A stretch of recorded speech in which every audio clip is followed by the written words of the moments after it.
I blew it with the last case and was fired from the agency.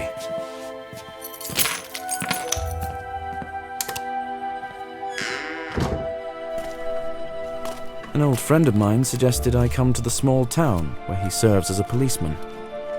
This isn't the high season, so living there is quite affordable.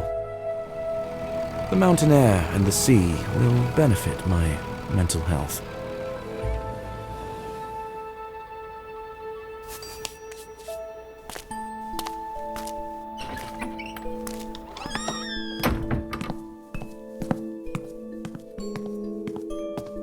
Mr. Woodbury, if you are planning to stay with us for one more week, please pay for your room tomorrow.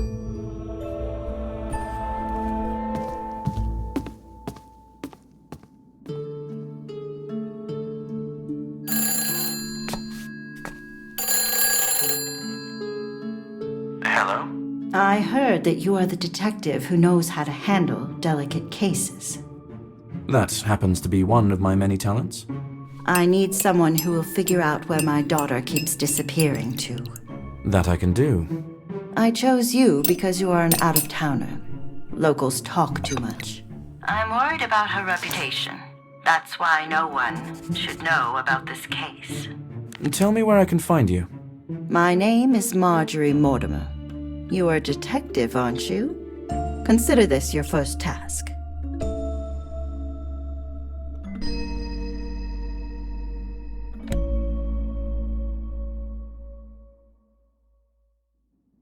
Well, let's look for this Marjorie Mortimer.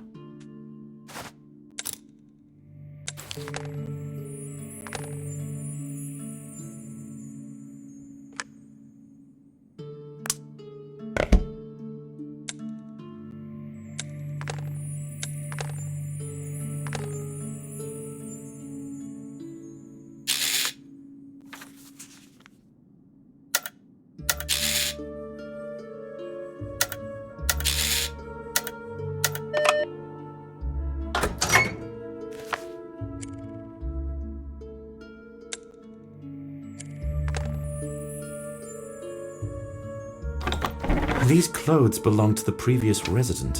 When will they take them away already?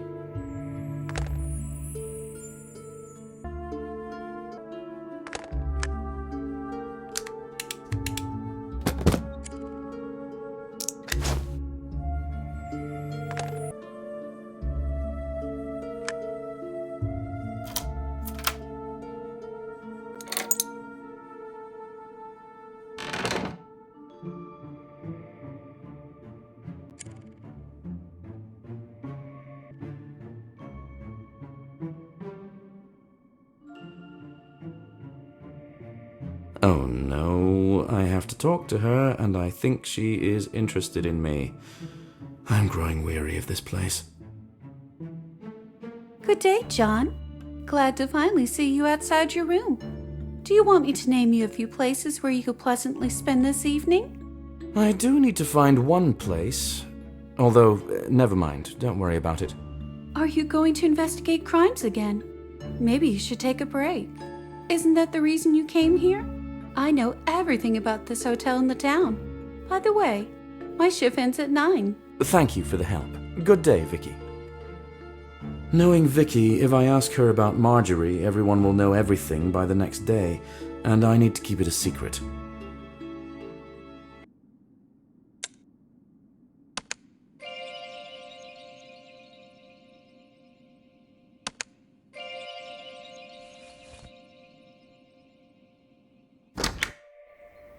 Snowdrops, come by, snowdrops, the first flowers of spring. Excuse me, do you know where I can find Marjorie Mortimer? Marjorie lives in the house right behind me. You won't get lost. Care to buy a bouquet? Only one some pair. No, thank you. Not right now.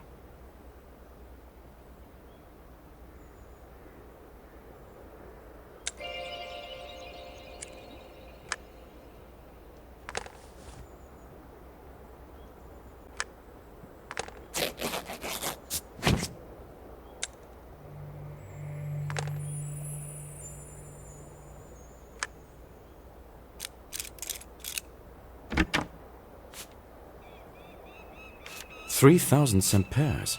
That is a large sum of money, suspiciously large for such an offer.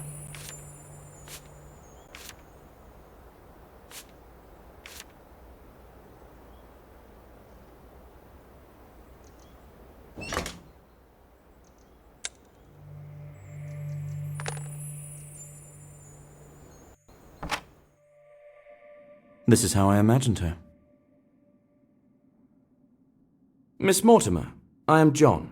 You called me to the hotel. Mrs., you've managed to find me without setting tongues wagging. That's a promising beginning. As I said, I need someone to uncover where my daughter Penelope spends all her days. I will pay you well. That's not quite my usual line of work, but nonetheless, I can help you. What do you know about her disappearance? Nothing. She leaves the house, and it takes her a very long time to return home. Longer than reasonable. When she gets back, pale as a ghost. She acts as though she's only been absent for only a few minutes, rather than hours. Why do you reckon that is? Might she be in trouble? I doubt it. She looks down and frightened, but unharmed. She would have told me. I want to know where she spends all this time. I cannot permit her reputation to suffer. Okay, I'll try to figure this out without causing a fuss. Where is she now? Any chance I can solve this through a good talk with her? She locked herself up in her room. We had a fight. I told her that if she insists on behaving as an adult, then I will find her a good match and see her suitably married as soon as possible, while there's still time, before she tarnishes her reputation completely. I take it she showed zero enthusiasm in response. She went wild. Started yelling that I had died inside after my husband passed away, and that now I'm nothing more than a shell of a person. Well, shell or not, I am the one who pays the bills, and she resides under my roof. What is the best way for me to get into her room if she won't open her door? Penelope stores a spare key somewhere in the house. I don't know where it is. Is there anyone else in the house with whom I can talk about her? I have 2 other daughters. You can talk to them. But they have a significant age gap with Penelope. They went to the beach, and I have business to attend to. The house is at your disposal. Try not to abscond with the china, will you? They have more than enough money. My best guess so far is that the young lady found herself in bad company. The icy air is blowing from under the door. I don't believe she's content with such a temperature in her room. Unless she's no longer in it.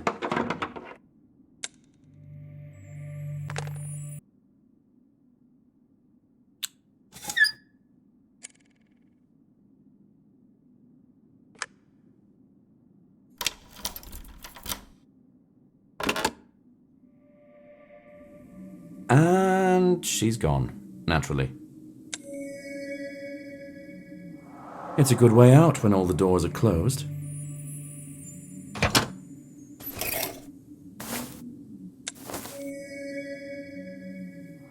The dress hem is covered in wet sand.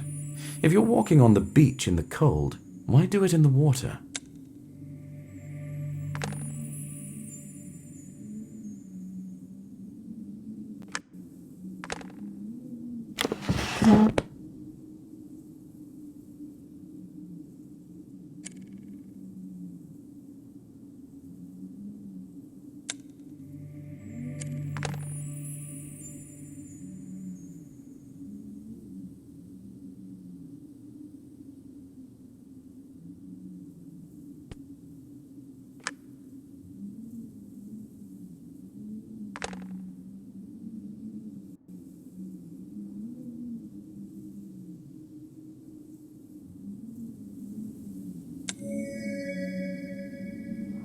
The footprints lead to the street by the fountain. The old lady sitting there must have seen something. I'm sure she's keen to share.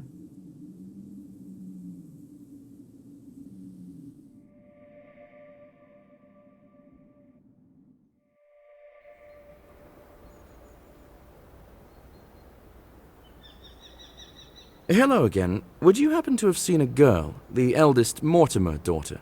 Any chance she passed by? Why are you asking? I won't blab about young... She ran away not long ago.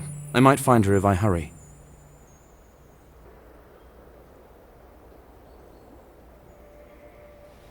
I can only get beyond this beach using the ropeway. Hi, you are the Mortimer sisters, right? Your mother told me where I could find you. I would like to ask you a few questions about your sister. Our mother does not allow us to speak to strangers. So let's get to know each other. I am John. And you are? I am Emily, and this is Elizabeth. You are too old. What can we talk to you about? Well, flowers, for example. Don't go anywhere. I'll be right back.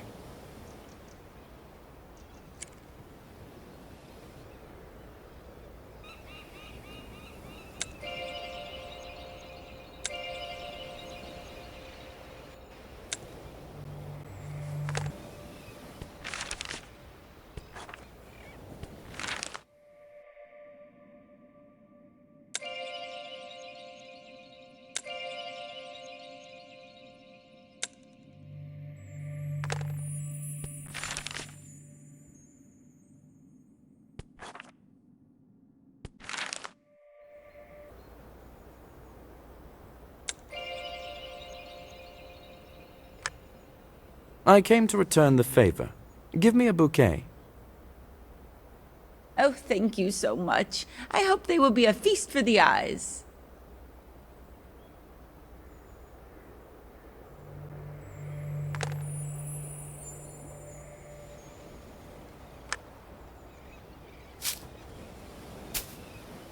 Well, what do you think of flowers? I like it when the snow is melting and it gets warmer. I see flowers, and I immediately think that we could swim in the sea soon. The truth is, I was really looking for an adult. I was going to talk to your sister, but she's not home. Do you know where she likes to go?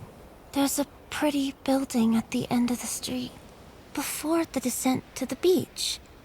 We're not allowed there, but she is. And how often does she go there? We don't know, but Mother looks for her there sometimes.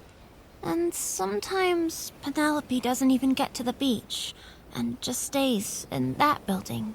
Thank you. With any luck, I might catch her there. Only she won't speak to you.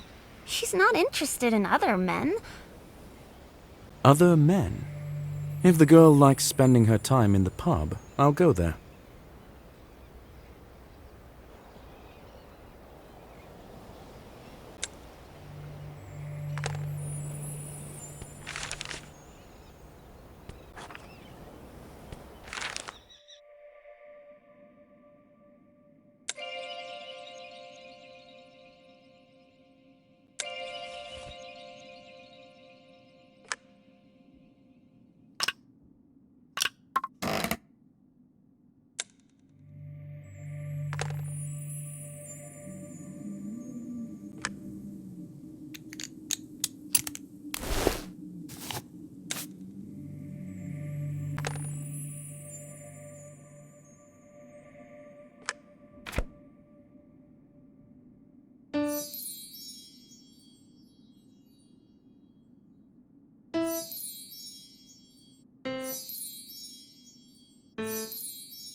If the girl comes here often, the bartender should know her.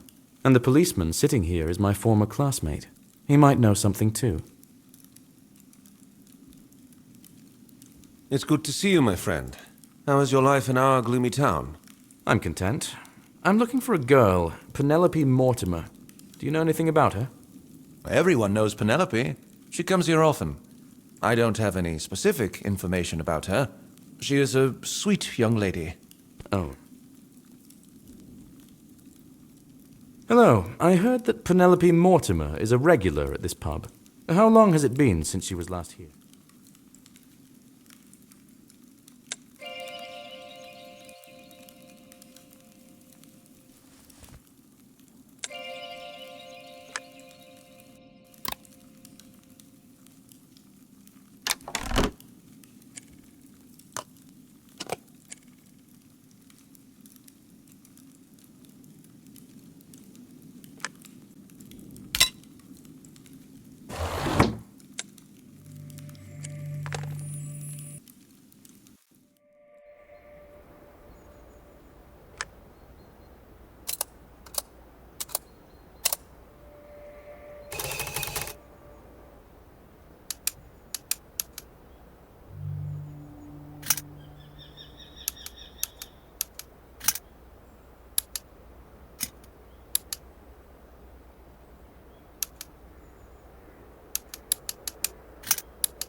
This is the back alleyway Penelope's window faces.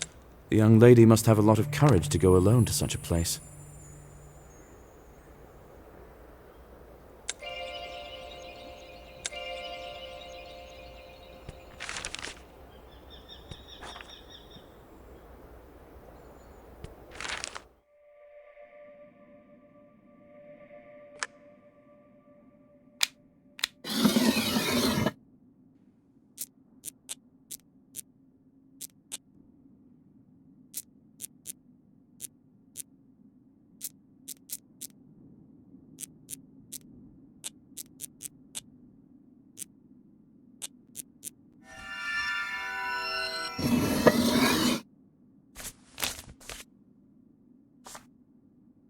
It must have been a letter to the previous resident.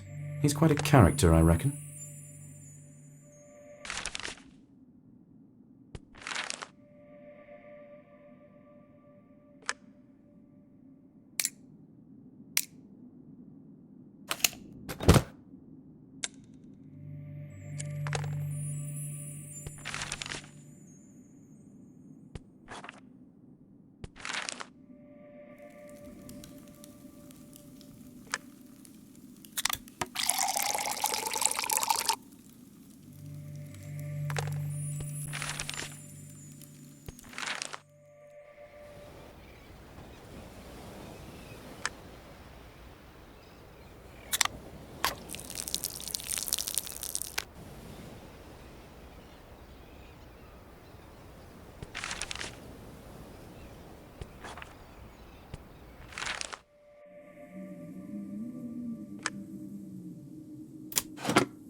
Francis Doyle. It seems I will have to participate in Walker's investigation after all. I have to find out everything he knows.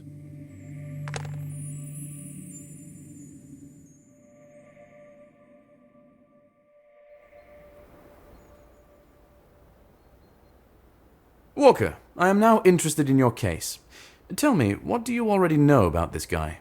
Name is Francis Doyle. Reached the age of majority not so long ago. His parents died when he was a teenager, leaving him nothing. Since then, he's been seen anywhere where there might be a paycheck. Did he at least inherit a house from his parents? Otherwise, where would he live? He lived in the utility room in that very hotel where you are staying. He got a job as a handyman there, so they gave him a room for staff. How could he even meet Penelope if they have such different social backgrounds? He took any work he could. As I understood, he wanted badly to save for a house. They might have met during one of his jobs. Thank you. Hopefully I'll find some traces of him. Searching the staff room should be easy. No one seems to monitor security at this hotel.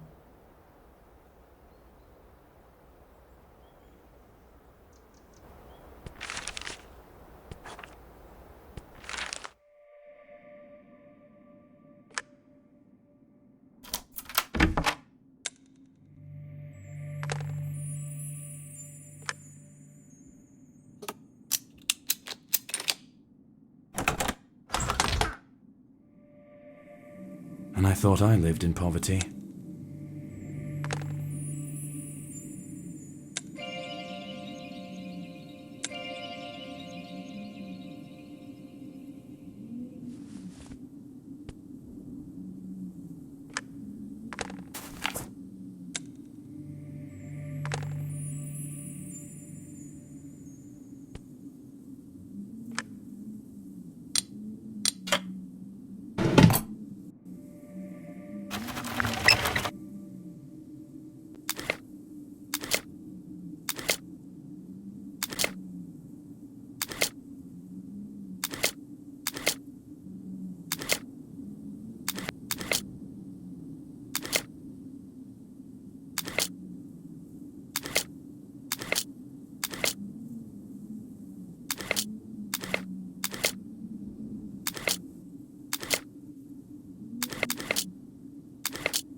It's an affordable house.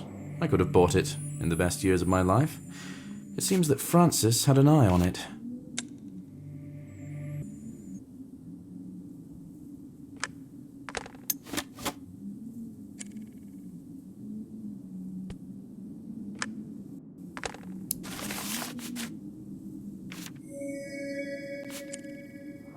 The check has not been cashed. For some reason, Francis either decided not to do it or couldn't do it.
Fracture 9 is now. It's a relatively fresh letter. Penelope might be the last to contact him.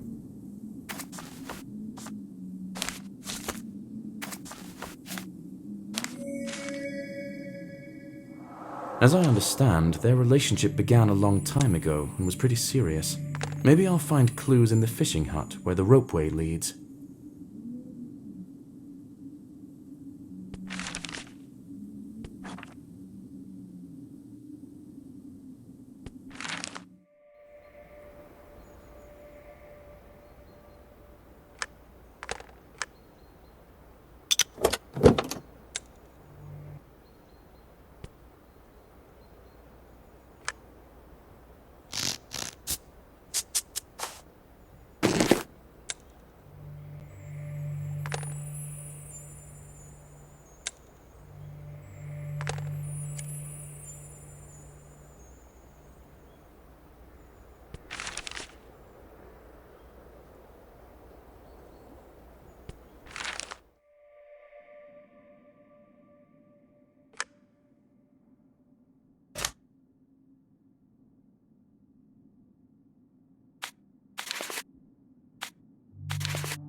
A massive bottle?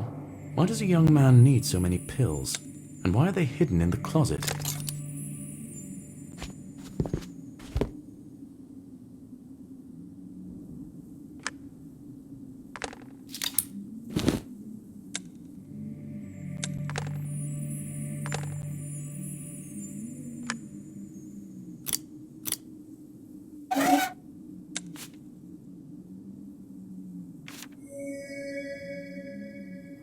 This is the work from the announcement in the square.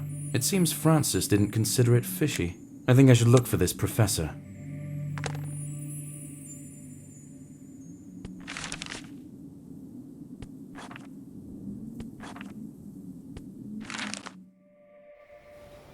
I guess the stairs were disassembled for winter, but using nails and a few boards might help me get there.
The ropeway should start running now.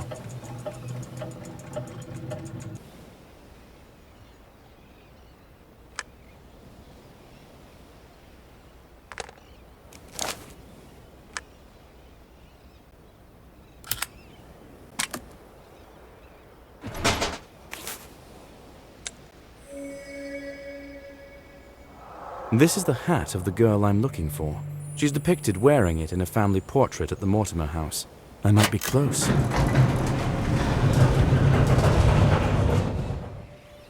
Here's the fishing shack. If I'm lucky, Penelope might be here.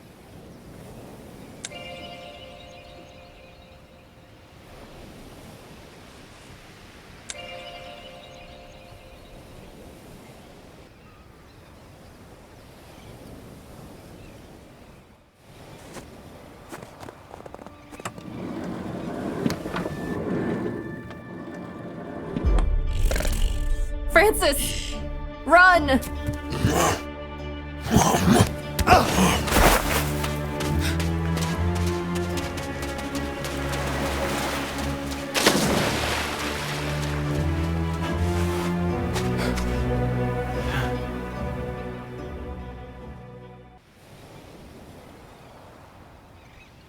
Penelope Mortimer, right?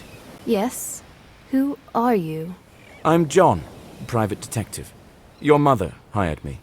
She's greatly concerned about you. She wanted to find... Concerned. Sure. She's afraid that I won't be able to make a good marriage, so she will have to keep spending money on me. I already see that returning you home is not much of a solution. I am concerned that you called this creature Francis. Francis Doyle? Yes, this is my loved one. And How do you know it's him? I had the impression that this creature can't speak. he can't. But those in love have no need for words. He came to our place, and I recognized him as soon as I saw him. But I don't. My mother threatened to throw me out of the house without a semper. That was when his fixation appeared. To buy a house. He always worked a lot. So you don't know who did this to him, or where? No. A few days ago, I spoke with a mystic who recently came to our town. He promised me that he would perform a ritual that would fix everything and make Francis human again. But he couldn't make it work? I paid him in advance when I bought the ritual. He was supposed to come here to perform it, but he never did. And his store is closed. I haven't seen him since. Anything my mother pays you, I can pay you twice as much. Help me, and I will get all the money in the world for you. Just bring my Francis back. I cannot promise to bring him back. I don't know if it's possible. But I will do everything I can for you. The mystic store is behind my house. I think Francis settled in the cave not far from here. No one will find him there, and it is close to me. Okay. I'll try to figure out whether your lover can be restored to his former self. I hope I find the mystic in time. If he is a fraud, he might be long gone from town already. I've found Penelope. She goes to see her lover, who has turned into a monster. I will try and help the young lady with her problem. I can tell everything to Mrs. Mortimer at any time.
Just one record in the middle of the stash, and with no cover.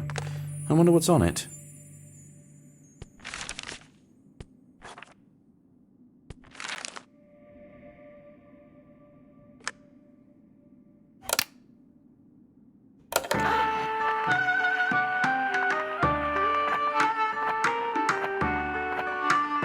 There's nothing unusual on this record, although it opened the hidden place. Let's see if I can find something useful.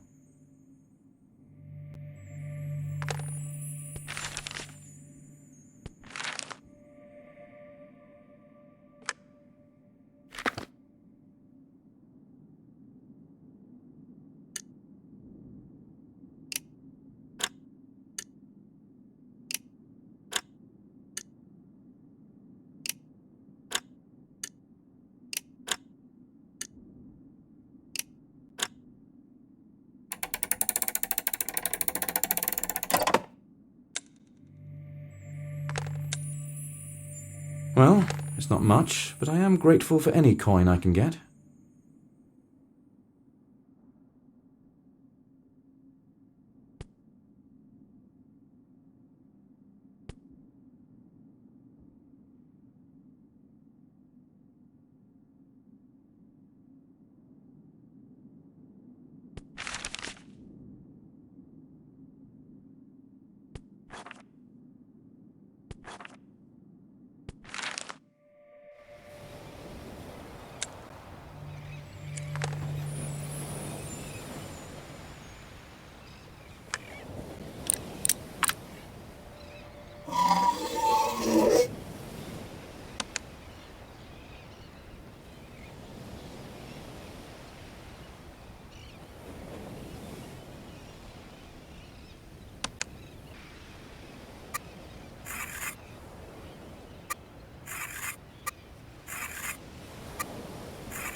The lockpick is broken, but I managed to open...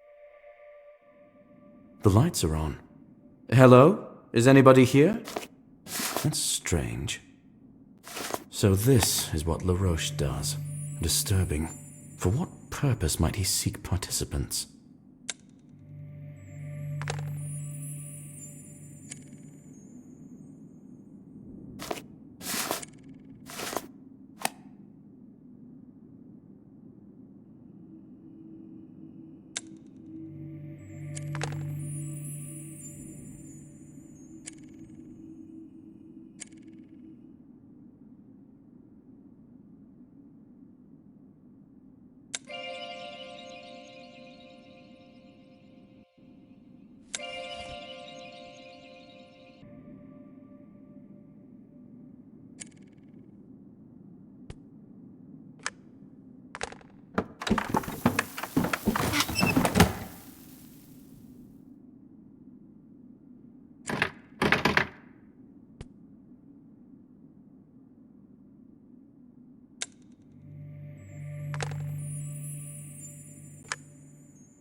I've seen occult scrolls like this.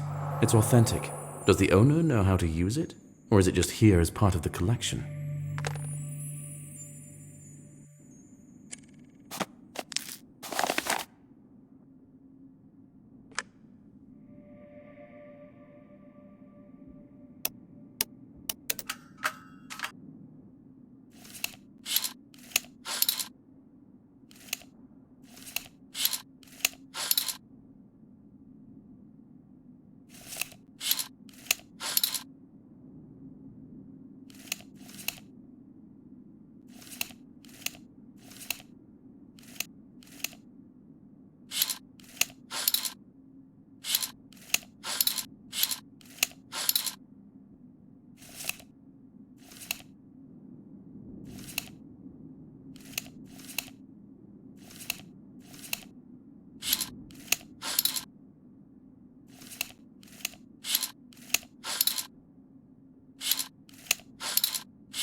It's a mythological bestiary.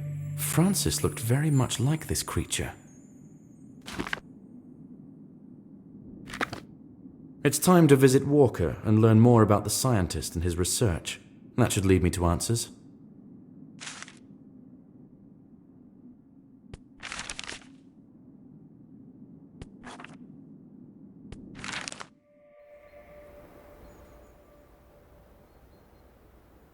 Hi, every lead takes me to Professor LaRoche.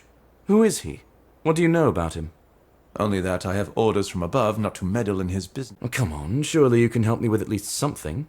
I'm not a local. I can meddle in anything. You're right. Okay.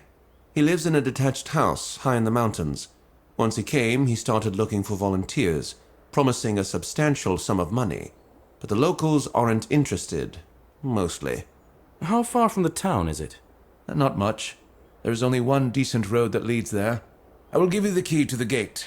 Just follow it all the way up to the house. You won't get lost.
I need all the parts of the gate grill to open the gate.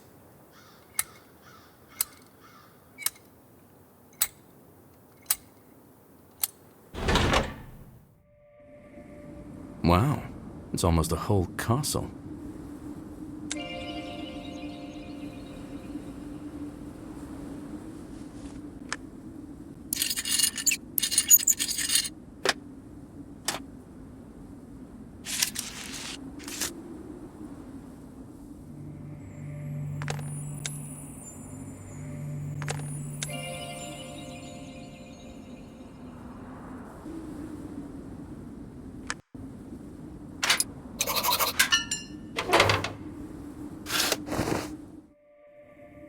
Looks like this person is indeed capable of paying a substantial reward to participants.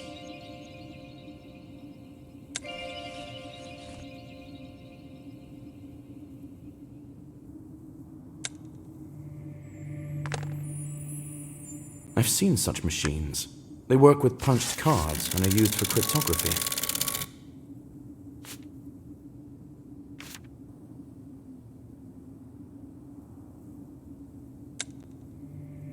It seems the professor was a big fan of fishing. I already saw such figurines.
It's good that such clock...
What happened here?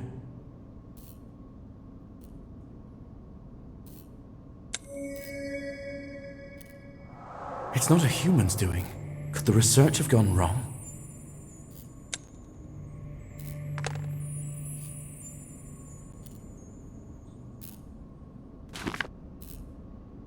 The indentations left on the paper can accurately replicate what was written on the torn-out page. I can check it with Cole. I saw this book. This is why LaRoche came here, of all places. He tried to get the biological material of this fish and introduce it into the human genome.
The contract is vaguely worded.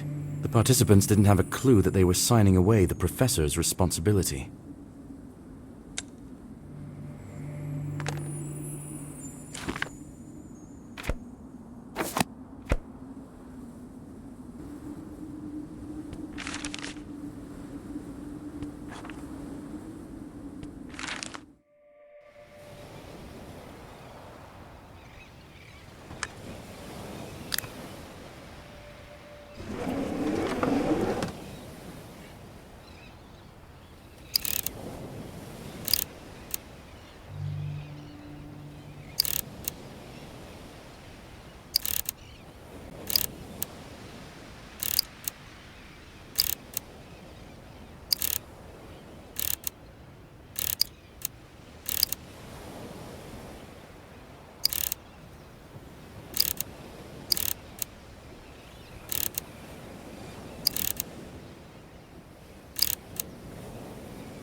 There is another laboratory room in the right corner. This is its door's control panel.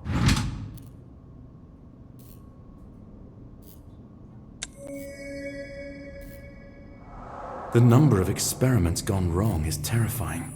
However, it didn't stop the professor.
I guess the successful experiment inspired the scientists to proceed to human trials.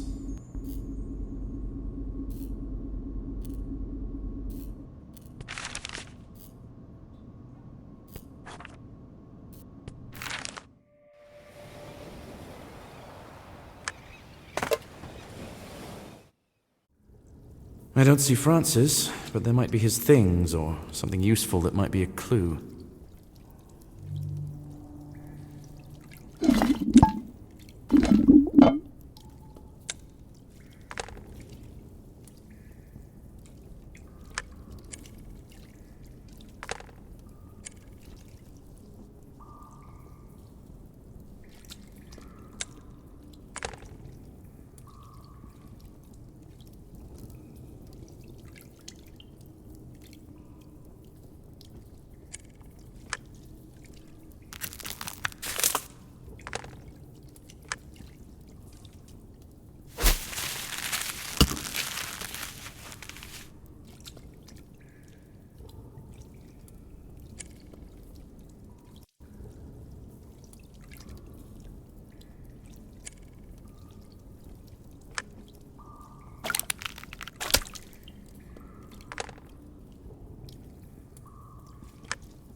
Francis was that very subject number 7, and he became the last participant in the experiment.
Judging by the notes in the research journal, I think Francis was the last subject.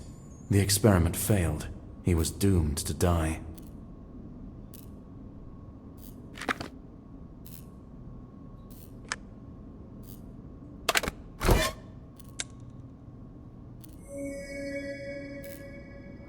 The boy had the same pills at home.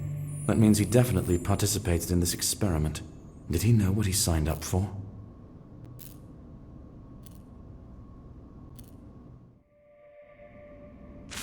Francis participated in the failed experiment of an obsessed scientist. It's connected with a mythical fish I saw in the Mystic's book. I need to find the Mystic and persuade him to perform the ritual. It's the only chance of saving the boy now.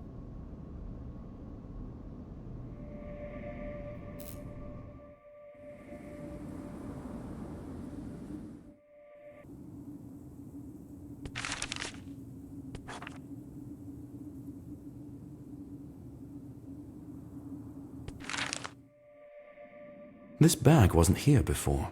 The Mystic is definitely still here.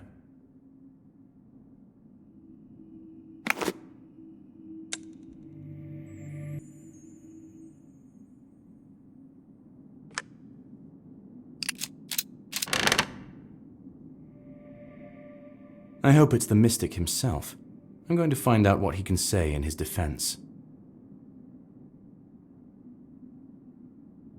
To what do I owe the pleasure? Are you the owner of this shop? I was calling for you, but no one answered. Yes, my name is Dragomir. I didn't hear you because I was in the astral world. Anyway, I temporarily don't accept new clients. You'll have to seek help someplace else. Do you know Penelope Mortimer? She's already sought help from you. When are you going to provide it?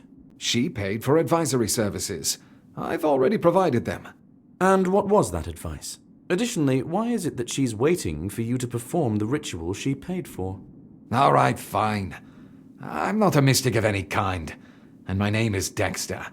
I had my own affairs here, but the girl requested help so tearfully that I thought she might find comfort in my promises. And took the money. How very altruistic of you. If you are unable to do anything, give her the money back. It's not as though I still have any money with me. I told her about the ritual because there are plenty of them, all different. I'm sure there is one for this situation too. I just don't know it. You have a mythical bestiary downstairs. Is it yours? Or have you appropriated it, along with the whole mystic character? How true are the things described there? All the books and things are mine. I don't know, it's just a book. One of many I have. I have nothing to tell you on this matter. I haven't even looked inside. Do you know someone named Francis Doyle? A young man, short of stature, dark hair. He participated in LaRoche's experiment, if you've heard of that scientist. Never heard of a man. I encountered the scientist's name in a magazine. I don't understand what I have to do with this. You are interrupting my work, and I need to get ready. My friend is a policeman in this town. He will arrest you for obtaining money under false pretenses faster than you can pack the first crystal into your suitcase. Look, I have a lot of occult scrolls here, and books with rituals and the like. I'm not exactly a charlatan. I am a charlatan, but I know the role I am playing. What are you getting at? Penelope was waiting for you to return the creature to human form. Do you know how to do this or not? Bring me all the books with the pentangle that lies in the closed section. I will give you the key. I will look through them and see what the options are. Some of the scrolls here did look convincing. All right, I will make use of your library. But know that if I don't find anything useful, I will find you, wherever you try to run.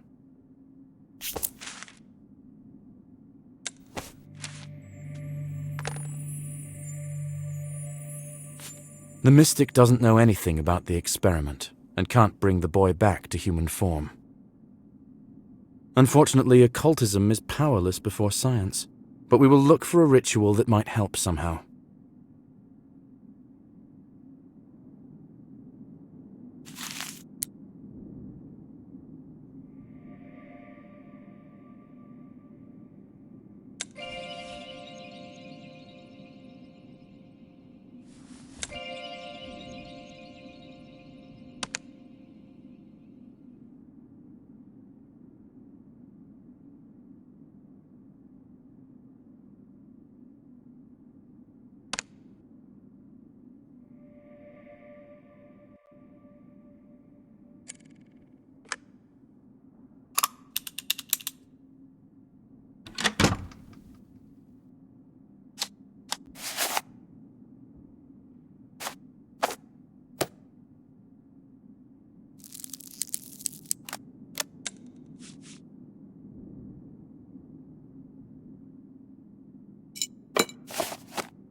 I brought the books you were talking about. Are there any that will help return the young man to his human form? Not quite. As I understand it, the girl desires to turn the monster back into a human. Occult studies might be able to do this only if the transformation was occult as well. And what if it was scientific? Then what? Are there any options? You can find out from him. There's a simple ritual of communication on the astral level. You can perform it with any entity. Without the limitations of the Earth, it will be possible for you to understand each other. So it is written in the book. Very well. Let's say I trust this book. What has to be done? First, a special potion must be made. You can cook it downstairs once you find all the ingredients. And to perform the ritual itself? Just follow the instructions. All the items you need for the ritual are scattered here somewhere. You can gather everything you need without hesitation. Good luck. The ritual seems to be authentic. I think I might try and perform it. The most important thing is to make the potion correctly. In general, there's nothing exotic here, but I'll have to think hard about where I can find all this.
Great, there are all the items needed for the ritual.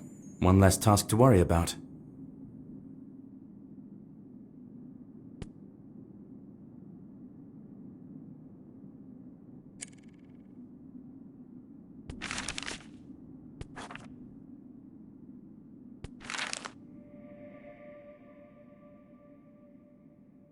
Vicky, do you have a token for the cigar vending machine? I need one. Yes, we sell them. That'll be 5 10 pairs for you. What do you mean, for me? And why is the price so low? I would like to... What does it matter? Give me the coins, and I will give you the token. And I will also order some more cigars.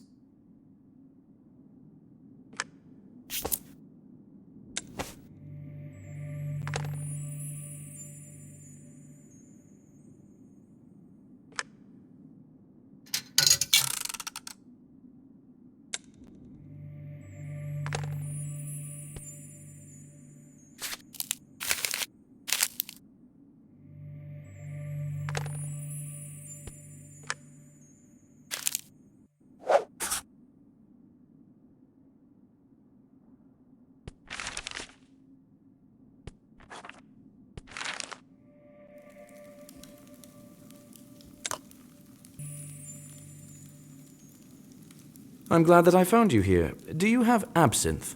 I do. 1 shot, 2 shots? I'm afraid I need a whole bottle. 700 milliliters. Wow. That will cost you.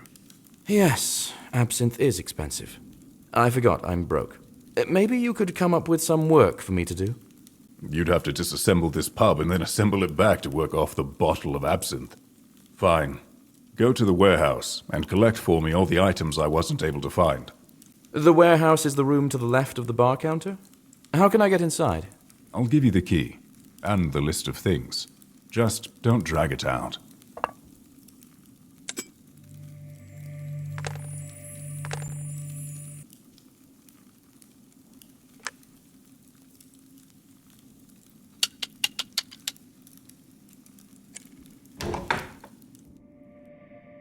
There's not that many things here. I think I'll be done rather quickly.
Thank you for your help.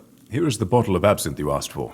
Just don't drink it all at once, or you might see the green fairies and whatnot. You know what I mean.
I hope I did everything right.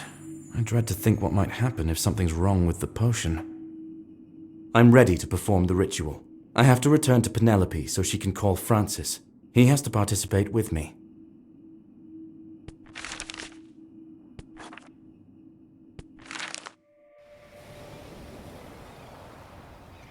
I've found the mystic. He won't be coming. Unfortunately, he deceived you.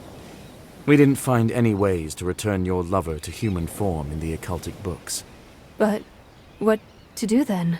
We cannot just leave him like that. There must be some way to help him. There must be. The best I can do is perform the ritual of communication on the astral level. I made a potion for Francis and I to drink. I'll be able to talk to him after the practical part of the ritual. It's possible he himself knows the way. But I'll have to be the one to do this. Why can't I do it? What should I do then? Let's say I have some familiarity with occult practices. But I'm not so self-confident as to endanger you if the ritual goes awry. Your task will be to call Francis here and wait. Nothing more. What did you manage to find out from the mystic? Tell me at least something. Unfortunately, nothing good. He admitted that he is a fraud, and he spent the money already. But we did research materials in his library to come up with a ritual that might work.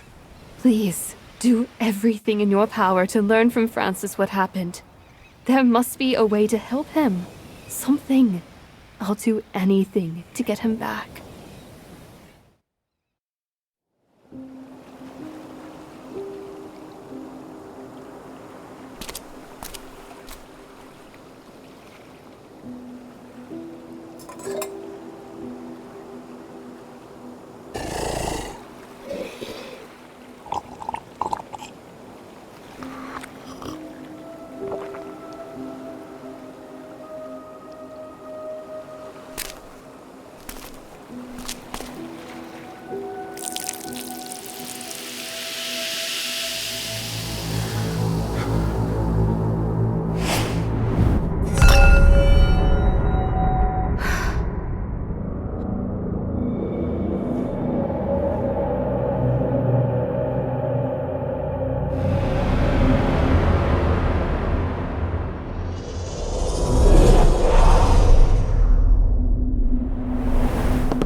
The ritual has worked.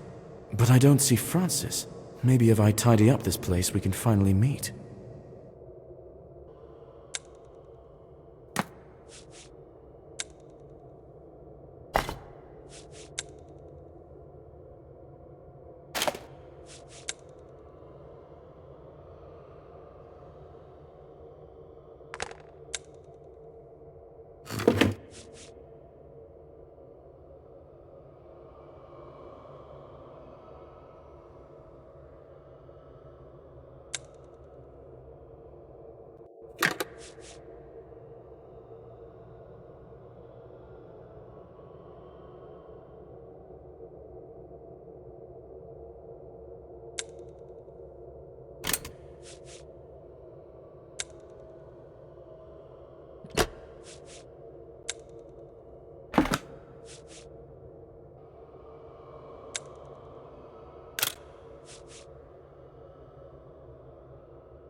Hello.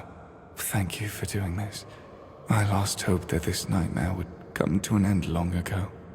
I'm Francis. You know me? Where are we? In the astral projection of our minds combined, I assume. Your name is John, and you are a visiting detective. I kept my eye on you. There's not much one can occupy oneself with in my condition. Penelope hired you, right? Yes. Correct me if I'm wrong. You participated in the experiment of the newly arrived scientist, and you were going to buy a house with the money you'd made. But no one warned you about what would happen. And the scientist turned me into a monster. Now I'm trapped in the disfigured body that was supposed to be a scientific breakthrough, but became my prison. Then you killed LaRoche and escaped the lab. I didn't want to kill him, but I wasn't myself anymore. Wasn't human. And this creature that became me was very scared and in a lot of pain. And it craved just one thing: to escape. How did you find Penelope? Why didn't you escape somewhere far away? I don't know. I think this animal part recognizes my feelings, and they seem to control it. And I'm seeking Penelope with all my heart. That's why my new body will not budge from here. Very well then. At least we know where to find you. How can we return you to human form? What? You can't. Did you see that crippled flesh? How can you undo this? The transformation process lasted far too long. It is impossible to reverse it. The professor talked about this many times. I saw the notes. All right. Maybe we can put you in charge somehow, instead of the monster. You don't understand. I am the monster. He feels me. He submits to my emotions. I feel his pain every second. A constant, dreadful pain. We are one. There must be some way to help you. You have to kill me, John. Please. If my mind perishes, my body will follow. I agreed to perform this ritual in order for us to find a solution. Penelope waits for you to return, more than anything in the world. What am I supposed to tell her? Tell her that my last letter awaits her in the hollow tree at our meeting place. And that I'm sorry. Why don't you tell her that yourself? Come on, help me out here. We have science and hidden knowledge in our hands. We need only find out where to look. Every moment in this body is torture, even if I can share a little of it with my love. I don't know how long I can survive. Tormented by pain, both physically and mentally. Are you sure there's no other way out? I would very much like there to be, but no. I'm not a triumph of a human mind. I'm a monster, rotting alive. Nothing in the world can fix it. Fine. I will do it. I'm truly sorry that everything has to end this way. What should I tell Penelope? Tell her I love her. More than I love petting the fluffy cats and watching the dawn at the seaside. More than life. And don't forget about the tree. And the letter.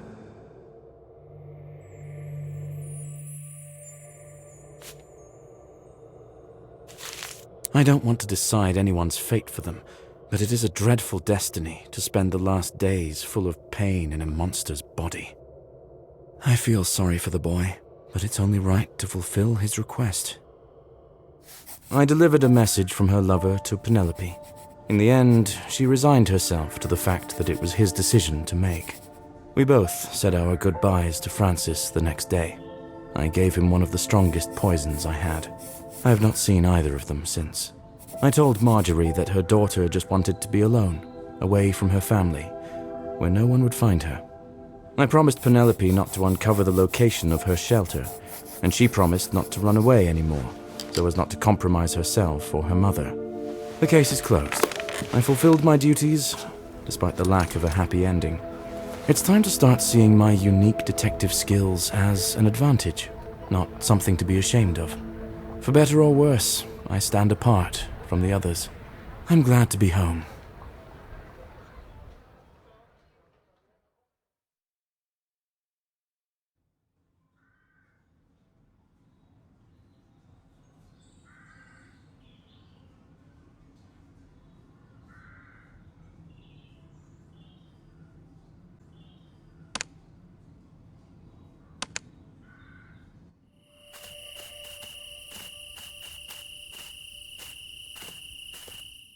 Come, I'll show them to you.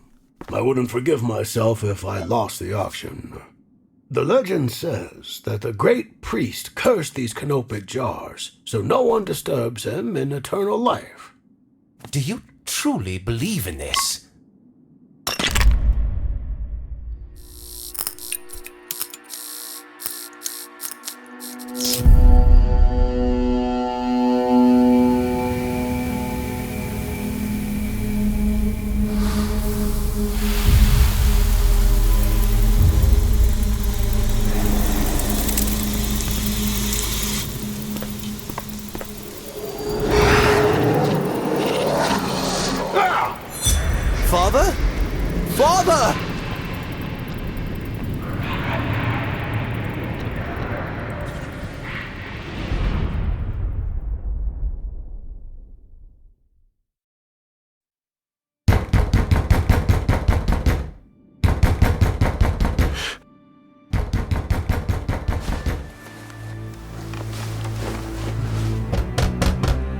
John! Open up, John! John, help me. I know that I made fun of you, your career, and all that mystical nonsense. But this Is beyond your comprehension? Forgive me. I'm sorry. I will pay you very well. Just find my father. Very well. I will take this case. Meanwhile, I strongly advise you to lie low, somewhere further away, as a precaution.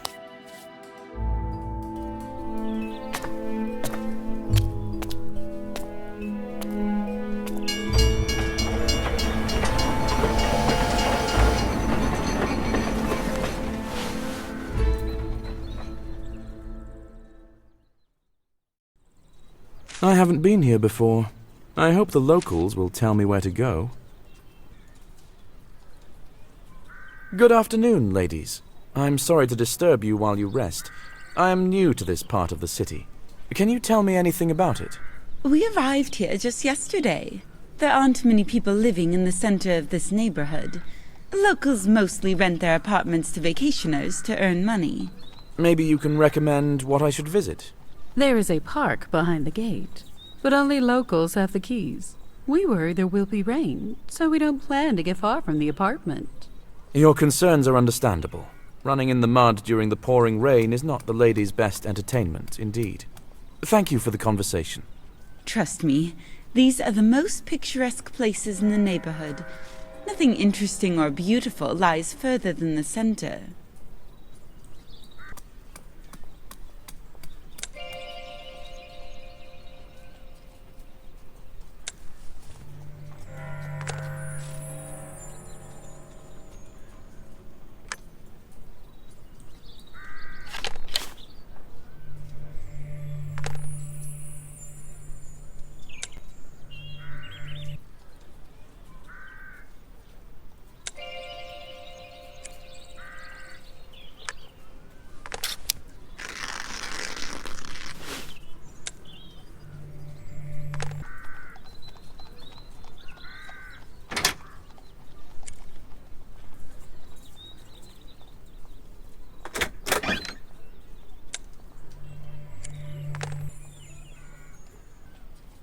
I have to find a way to get behind the gate.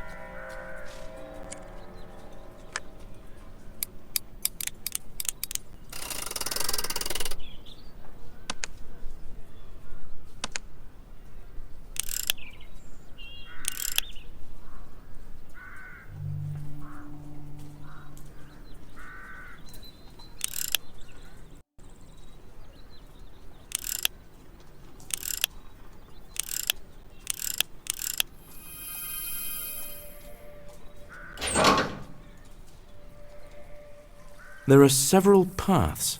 That's good. I hope I'm on the right track. Good day. Can you tell me where these roads lead? By all means. If you go straight, you will get to the archaeological excavation. On the left is a bridge that leads to the manors, but access to it is closed. Can you get me there? No. Local residents closed it off with gates themselves, so strangers won't lurk about their green lawns. And where can I find the airship factory? I'm not sure. I think it's beyond the excavation. I don't go out of the city that far. No one really wants to go near the excavation. There's a rumor that there was a cemetery there. Do you believe in the otherworldly? Well, how do I put it? I'm wary of it.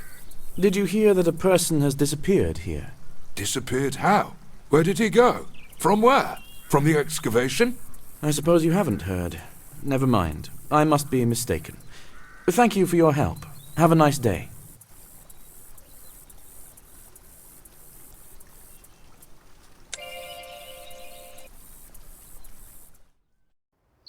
And here is the excavation site. It's more impressive than I expected. I should look for who's in charge.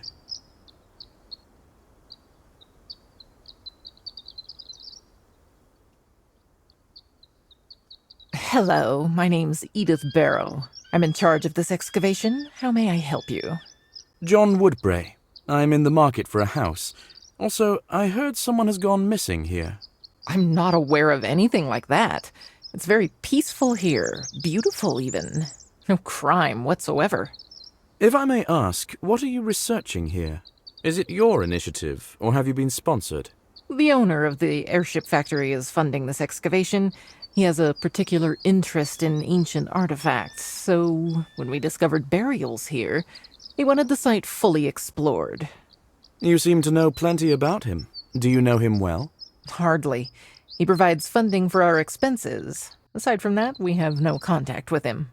Where does this road lead? To the airship factory. I imagine you'll find people there who can entertain your unusual questions at length. And I need to get back to the excavation. Sorry.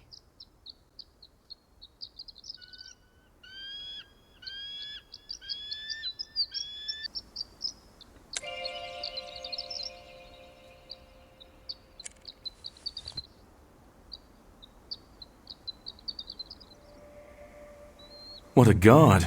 I'd be better off distracting it than testing my luck.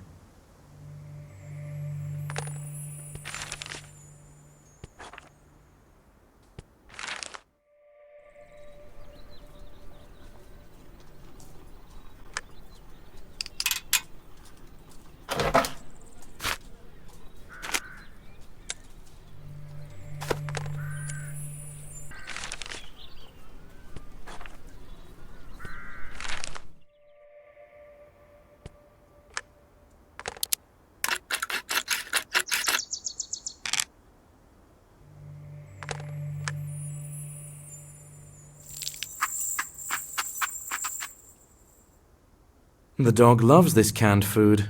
I think this is exactly what it was fed.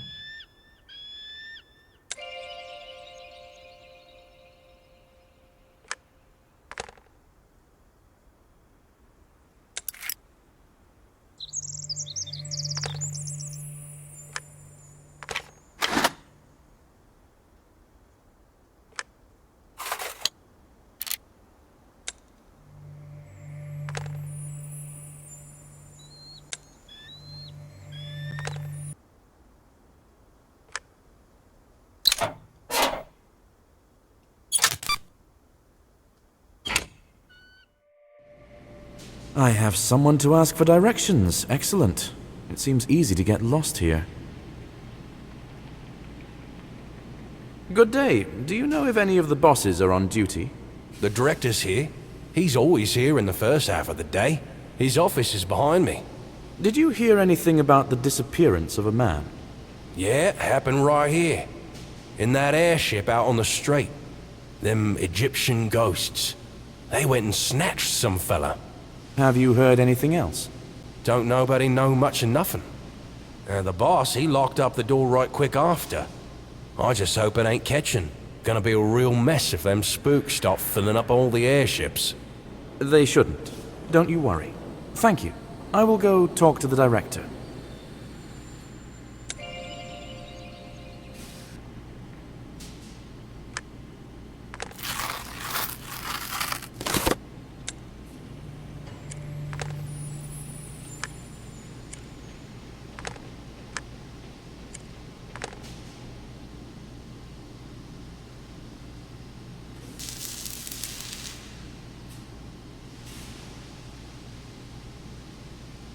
Good day. It is you who's in charge here, right?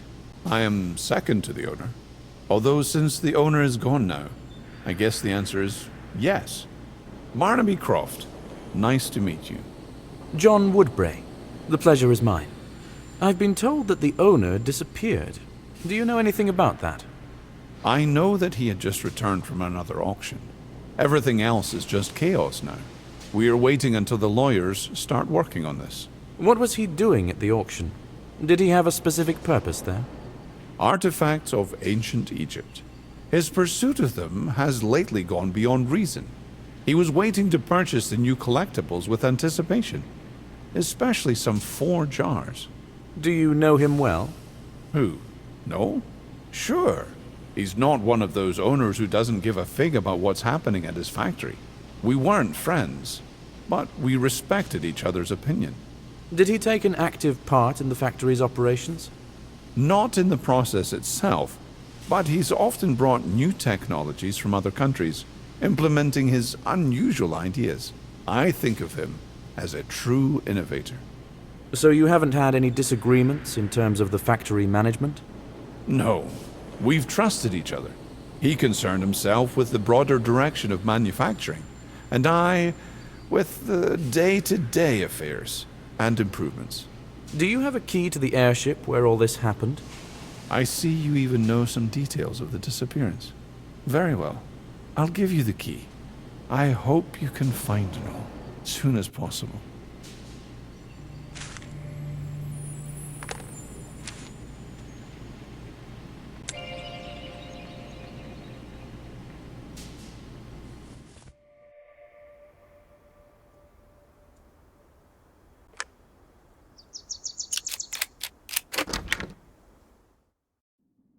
There is indeed a whole museum.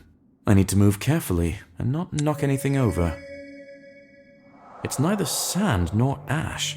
I'm not quite sure what this is, or how these symbols could form on the floor so quickly. The gauze is ancient and, judging by the smell, soaked in some embalming solution. But where is the mummy that would be wrapped in it?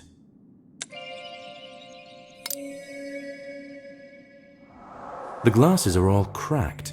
I don't understand what could have damaged them like this, or why they were left lying here on this couch.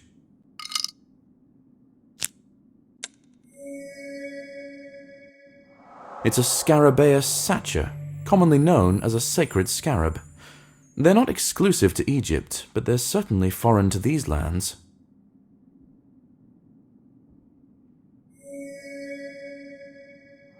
Embalmed organs were placed in such jars during the mummification process. If the curse is real, the broken jar could have been its source.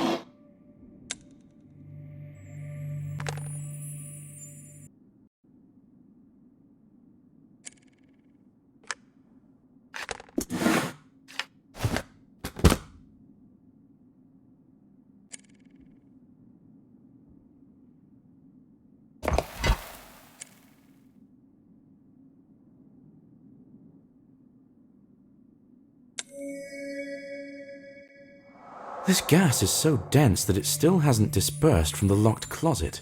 Where could it have come from? I need more information about the missing person and his interest in ancient artifacts. I think the factory director knows him well enough to help me find new clues.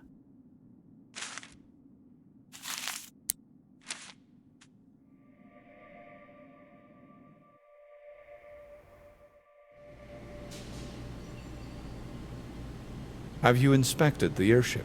What was your impression? I think you were right about his passion for the artifacts being excessive. Did he tell you anything about them? Only in general terms. He wasn't himself lately. Sometimes gloomy and quiet. Sometimes nervous and anxious. He said this auction would be his last one, but I never understood why. Well, that does sound ominous. What if he already knew something? Maybe he kept some notes? There might be more information in his office. It's upstairs on the right of the entrance. I'll give you the key. Is this where he kept all the other artifacts? No, he kept most of them at home. But he didn't have the keys to his home here. His mansion is behind the bridge in the park. The bridge is closed off with a gate.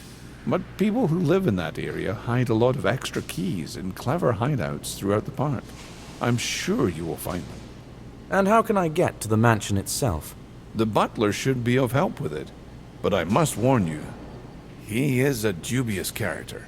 Noel was going to fire him. I don't know any more details. Thank you. I hope he doesn't know about that, and that it won't prevent him from speaking to me impartially.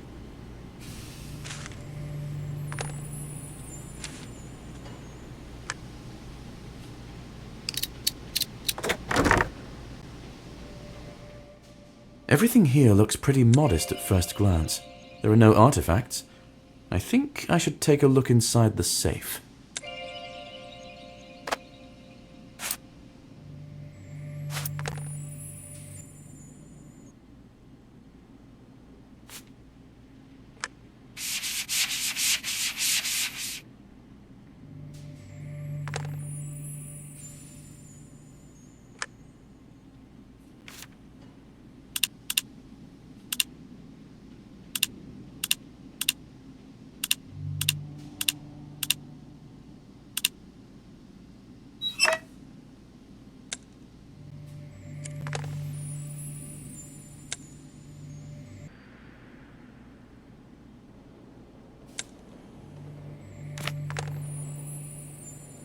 That's an unexpected choice of literature. It's nice to know that my namesake is living his best life.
It seems the archaeologist's workday is over, and everyone's gone home.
Dear me, what grand mansions these are.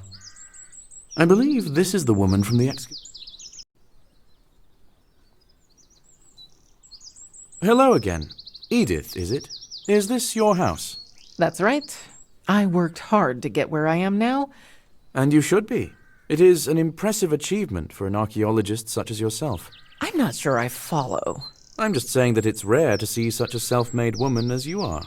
Ah, thank you. That's very kind of you. Well, thank you for your offer. I think I just might.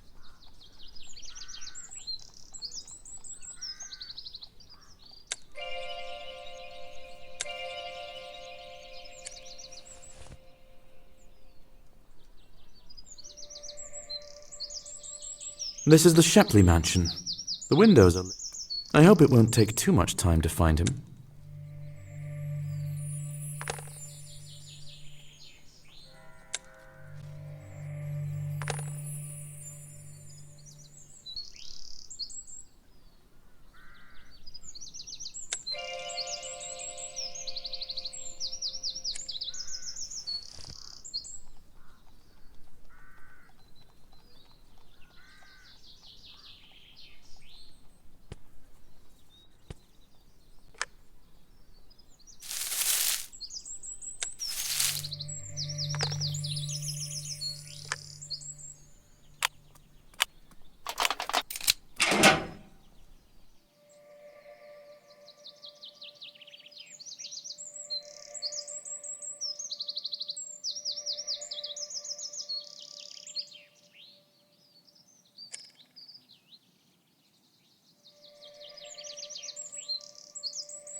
Good day. My name is John Woodbray. Is this the Shepley mansion? Yes, you're at the right place. I am investigating the disappearance of the owner of the house. Oh, what a tragedy. The master has gone to extremes and is ruining the whole family. You think it's because of her death he dug deep into the search for new meaning in life and found it? Yes, that is my opinion. But still, he also has a son left, a son that needs to be taken care of. And not only a son. What do you mean? I'm afraid I already said too much. Apparently, but you've already said it. Now I need to know... Fine. I suspect that the master took a mistress a while ago. Do you have any proof? Her name? Address? No, it's merely gossip.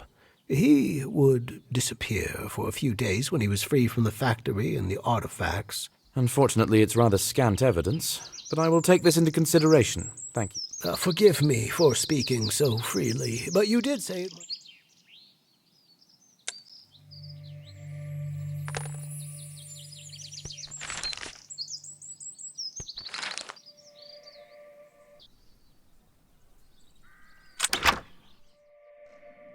I guess I'll start the search from whatever door I can open first.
Apparently, this is the butler's room.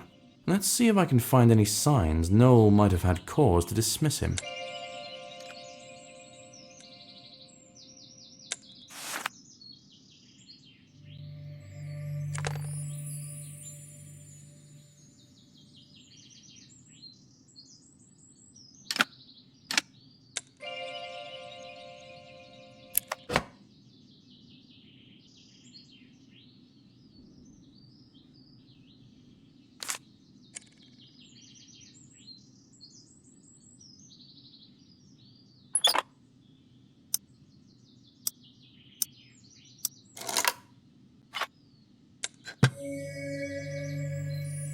What an unusual acquisition for a butler. It's unlikely he has the expendable income for such things.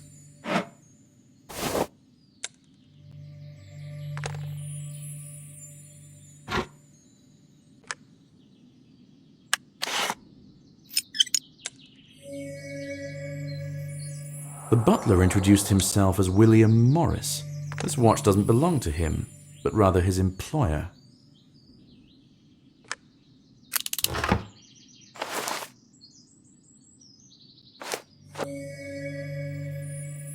It's a nice place, but the duration of the rent suggests that it's not for vacation.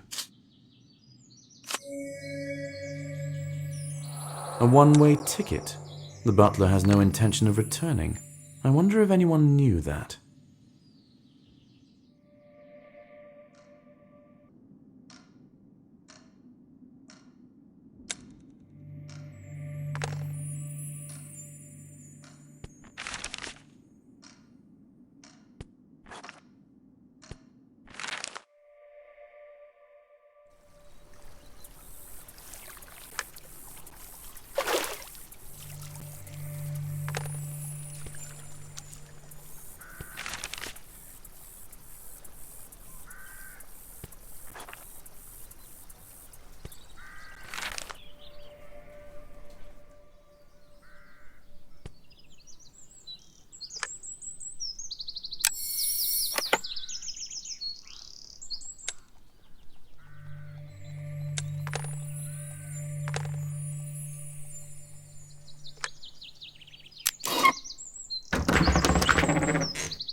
Here is the room with the artifacts. At different times, he was interested in different cultures.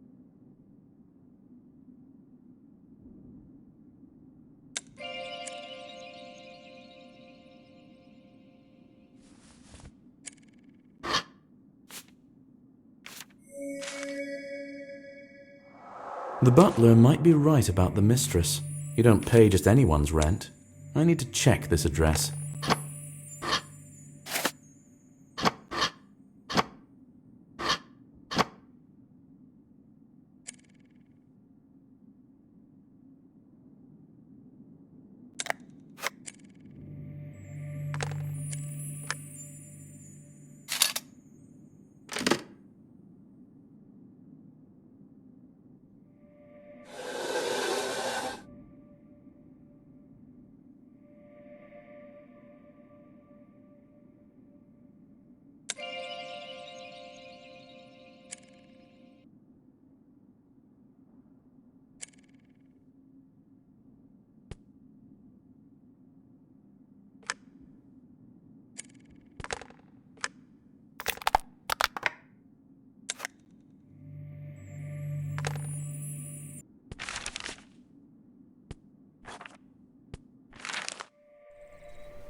This lady has a taste for the luxurious.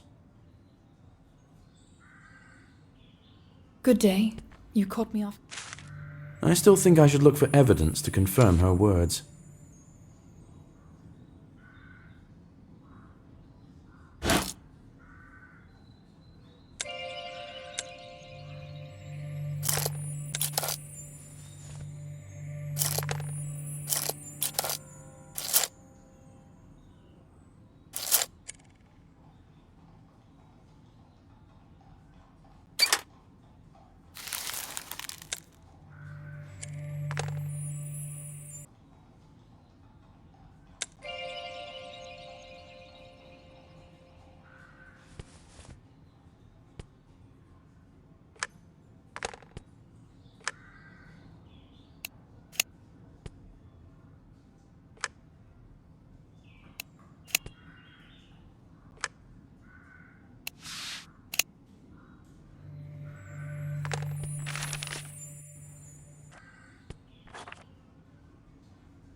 The artifact I found in the butler's room looks like it was taken from here. I surmise that's exactly what... The butler may have sticky fingers, but I didn't come here to accuse him of theft. Maybe if I put some pressure on him, he'll tell me more.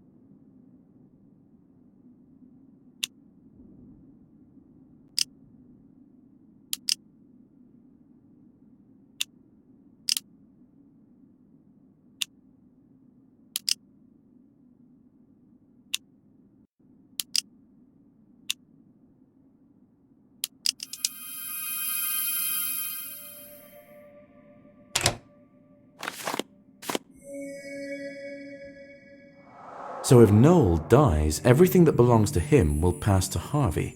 Francesca's right. She doesn't have a motive. But Harvey...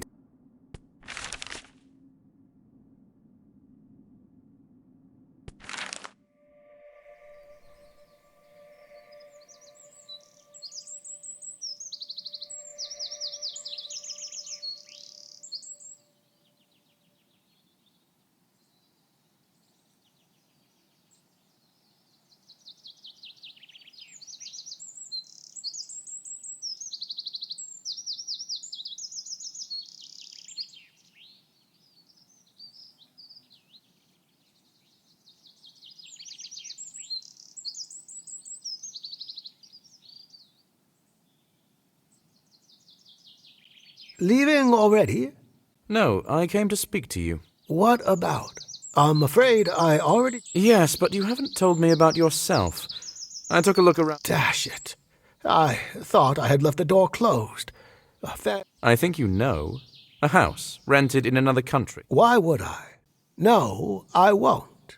I am a thief. And what stops you from raising the stakes? You said it yourself. A house rented in an...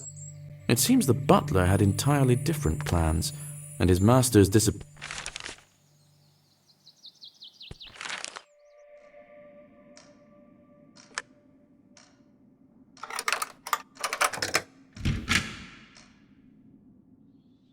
Harvey's room is much more modest than I thought. Maybe I think less of him than he deserves.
It's an annual report about profits and losses with the director's commentary. The factory is on the verge of bankruptcy. Why was I not told about this?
The value of the factory was already estimated. Looks like Noel was determined to sell it as soon as possible.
Is it worth biting the hand that gives you such luxurious presents?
Noel withdrew enormous sums of money from the factory funds, and he transferred them to the contractor Edith Barrow for her consulting services.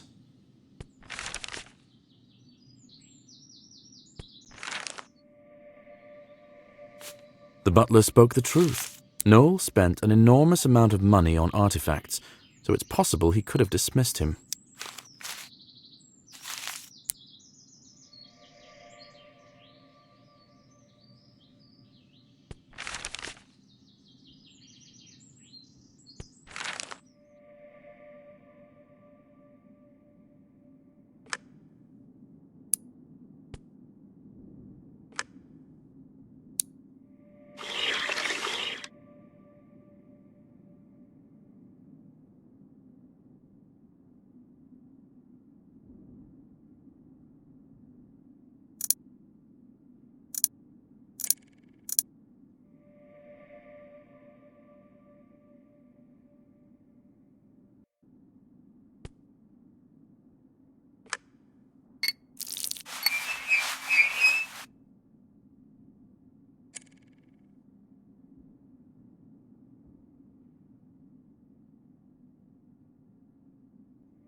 It seems Harvey and Barnaby managed to talk Noel out of selling the factory to just anyone.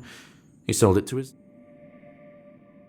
Noel had a conflict with his son and the factory director because of his profligacy. However, they managed to resolve this conflict peacefully. Harvey has recently become the factory owner. Noel was personally involved in the deal.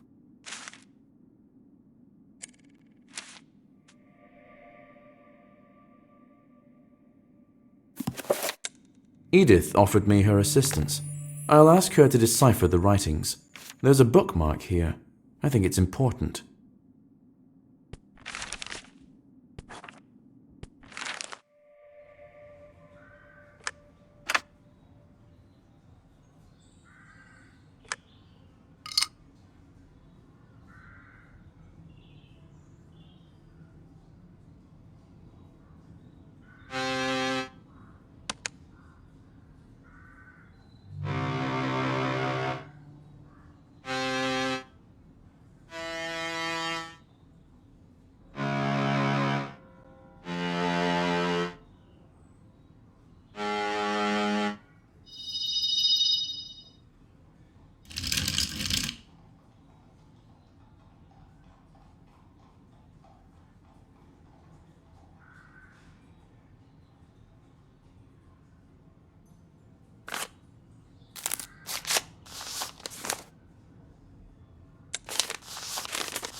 Noel had serious intentions regarding Francesca, and he was ready to fulfill them. But he never had the opportunity. Francesca is genuinely saddened by Noel's disappearance.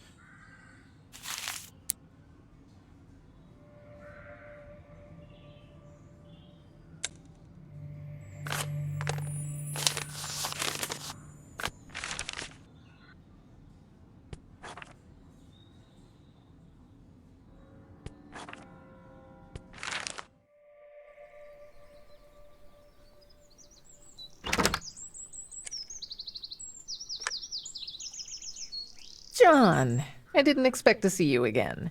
Not exactly. I have a book containing writings in Egyptian hieroglyphs. I want. Let me see. It says something about a powerful priest and a curse that will fall upon anyone who dares stand in his path to eternal life. Does it say anything about the curse itself?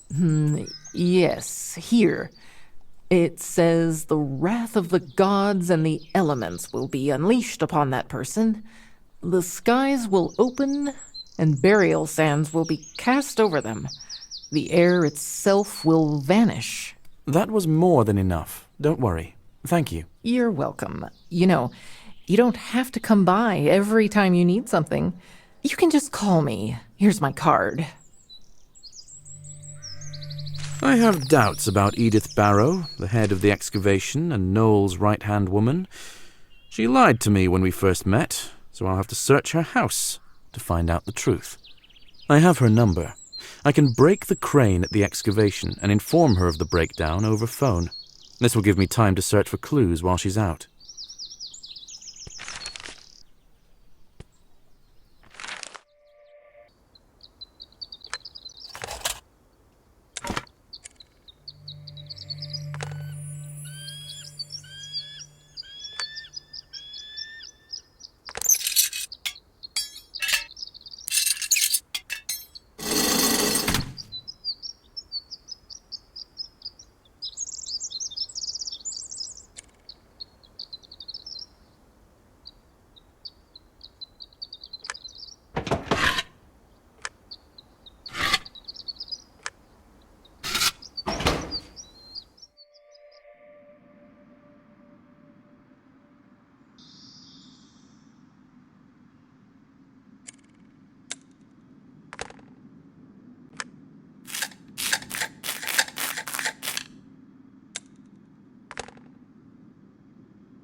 you the one who runs the excavation near the airship? Yes, that would be me. I was just walking by and saw some rascals breaking the crane. I'll go check. I may need to call in a repair crew. Thank you. My team wouldn't be in a hurry to mention it. In any case, it's improper for a crane to be broken. Goodbye. The archaeologists certainly don't suffer from poverty, but this is excessive.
I already saw something like this.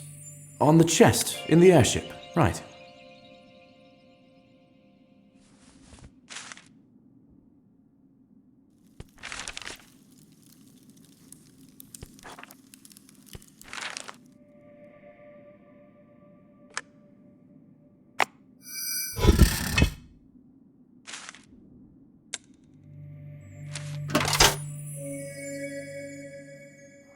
A secret entrance.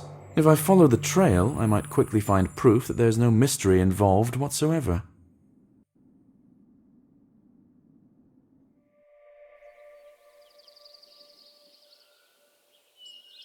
Just how many of you are still roaming here? I could shoot you, you know. There has... Oh, you may be on the right track.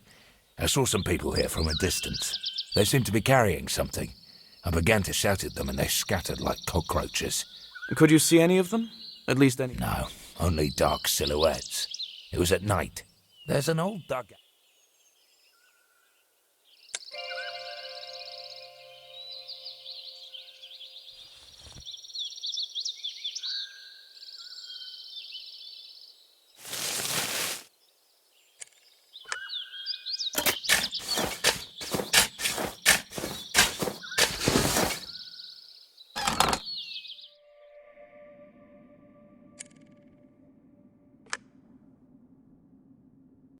Something tells me this place will help me solve the case.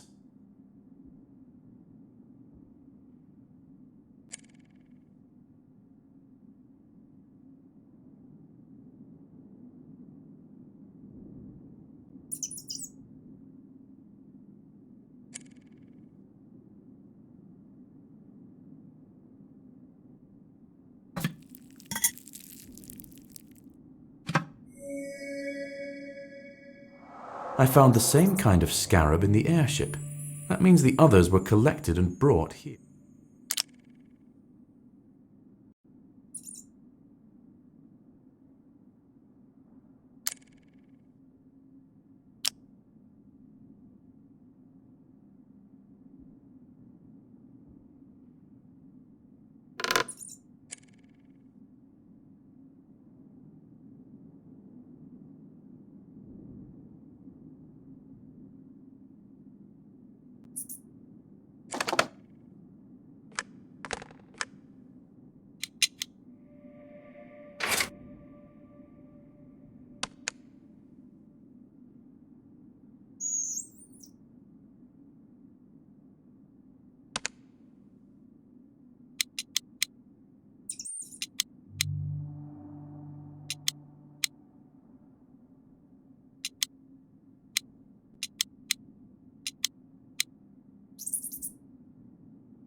This is magnetic paint. It's perfect for organizing the chaotic movements of materials that can be magnetized.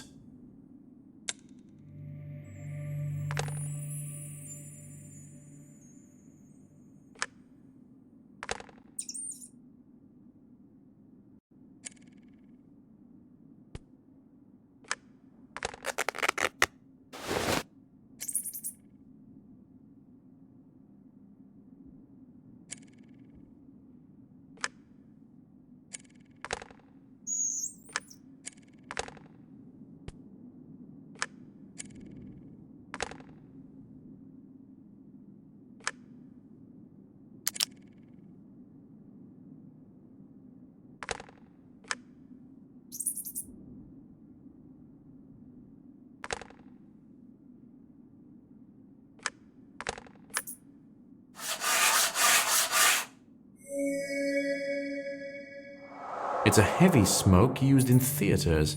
That explains why it didn't vaporize in the closet.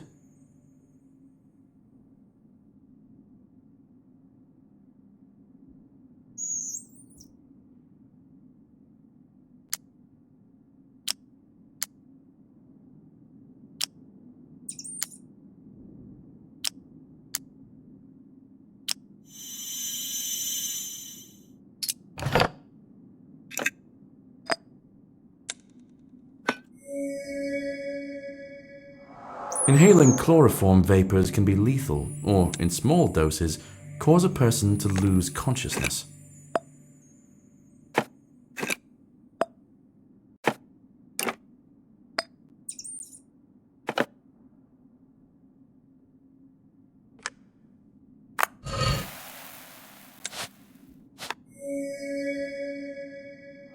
The gauze is identical to the one I found in the airship, and smells the same. Most likely, the mummy was removed from that sarcophagus to hide a person inside.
It's a square where the gates to the park are.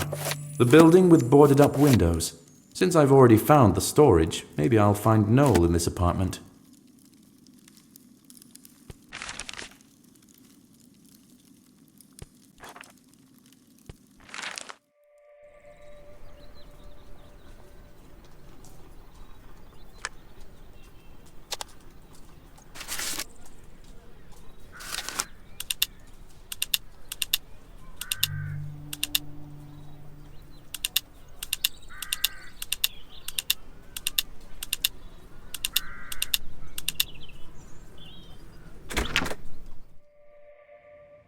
I think this is the last stretch of my search.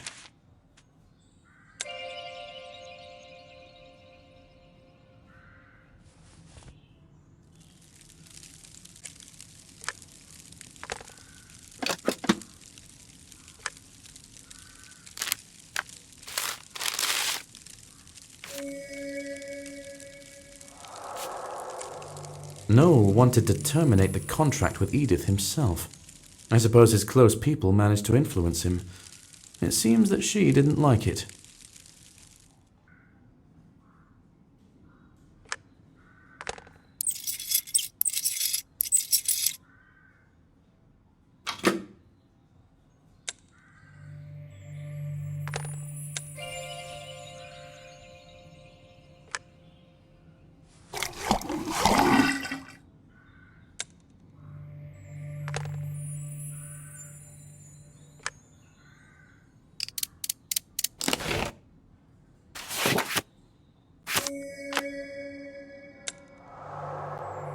I already saw the real will.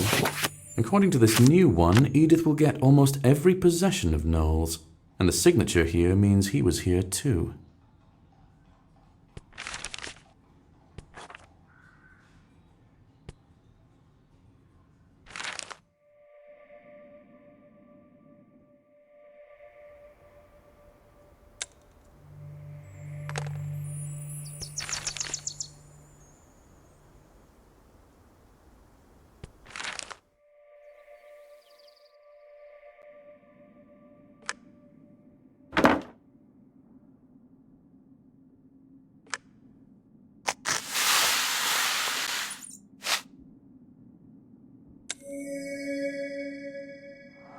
The magnetic sand can take various unusual shapes. Hieroglyphs, for example, with little help.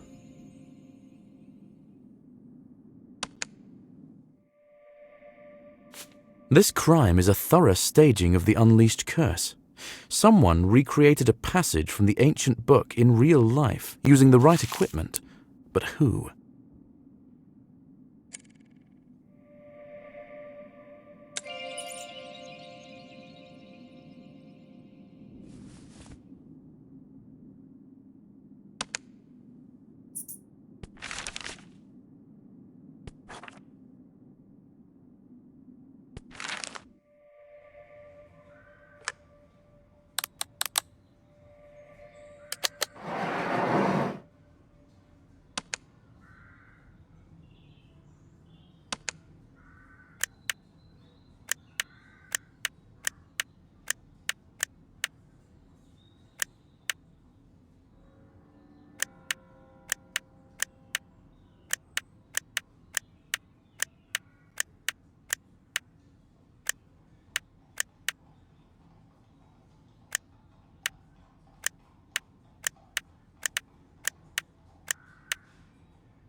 Noel wasn't killed recently. Whoever did this is likely long gone. Chasing them would be fruitless. Harvey will be devastated.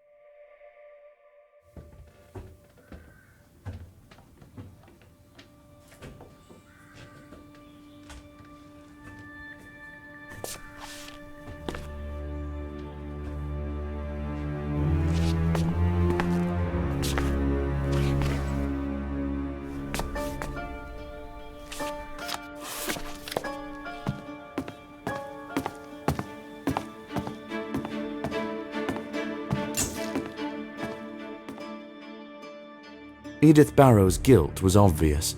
She should have been held until trial based on the evidence gathered, but she managed to escape before the search.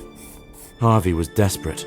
He said he would do everything in his power and raise the whole town to find her and bring her to justice. Witnesses say that Edith was spending the evening with her team on the night of the kidnapping. Whether that's true or not, I do not believe it was the work of a single person. I was left with one question I can't stop thinking about. Who helped her?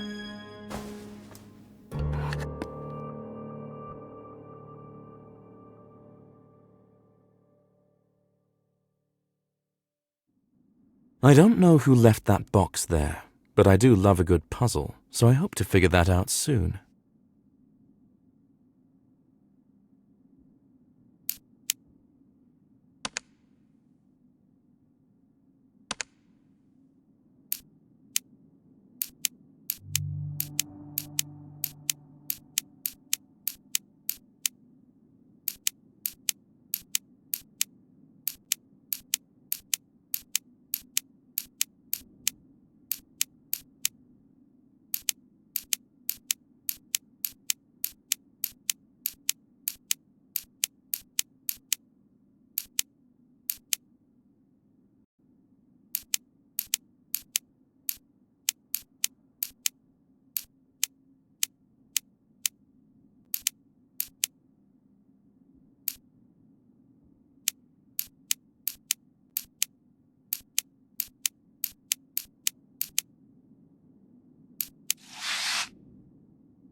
We have taken your lady out for some fresh air. Margaret? Margaret! Solve the mystery of this letter to find her alive.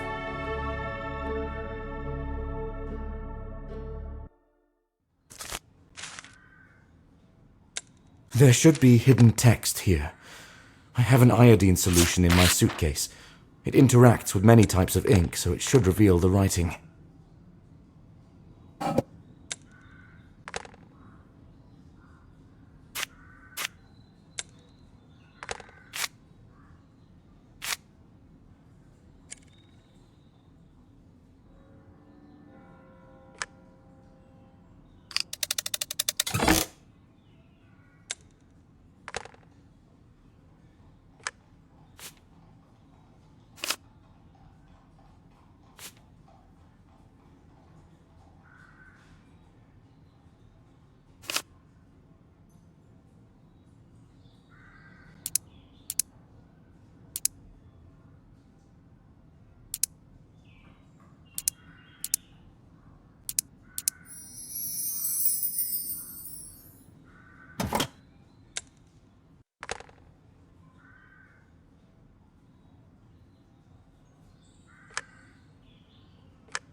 It is almost a whole day's ride to this settlement. I will have very little time to investigate. I can only hope that the case is simple and leave this place as soon as possible.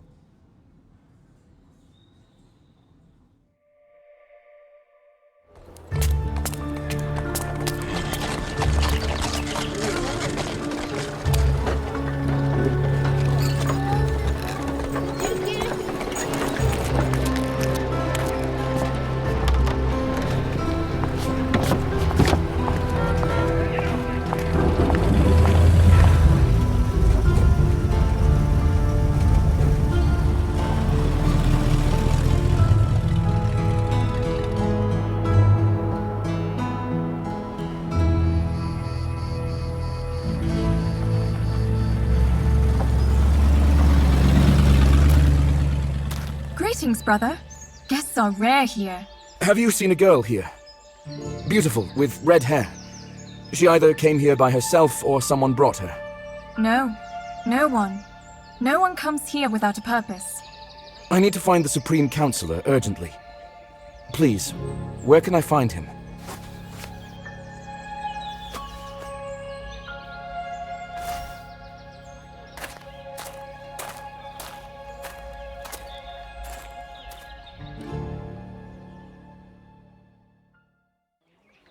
I was told the counselor should be in this house.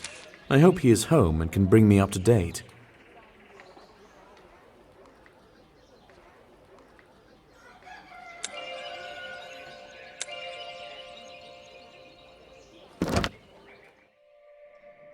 Hello, I am John.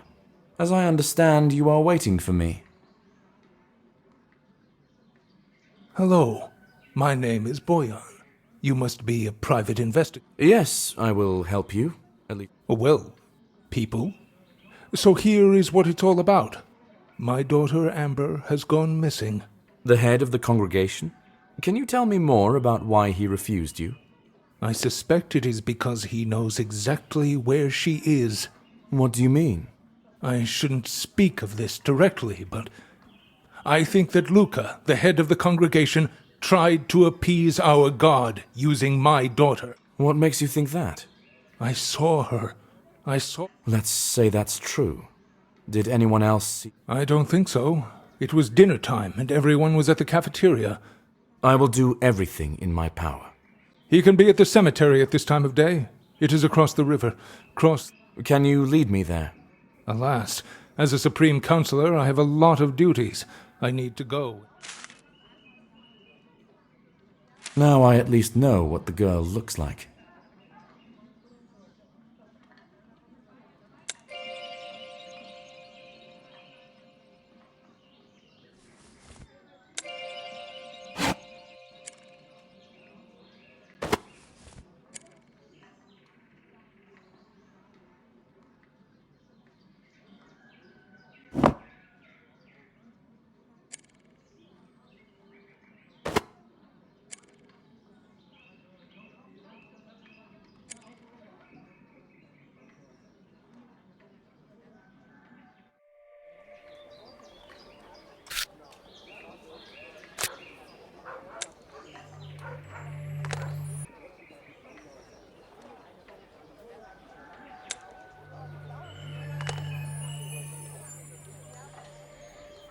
I need to get to the other side of this bridge.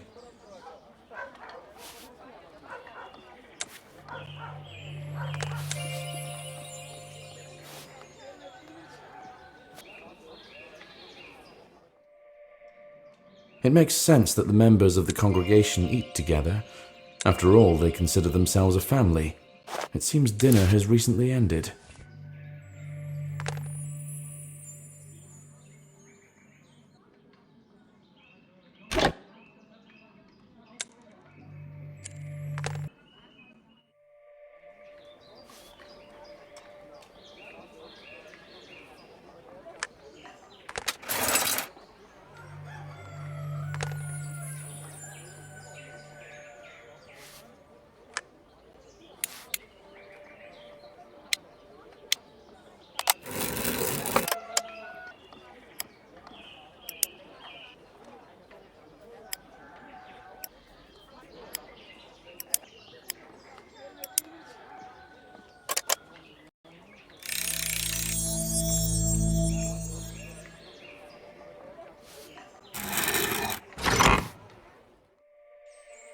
The owner of all this must dwell in that house on the left.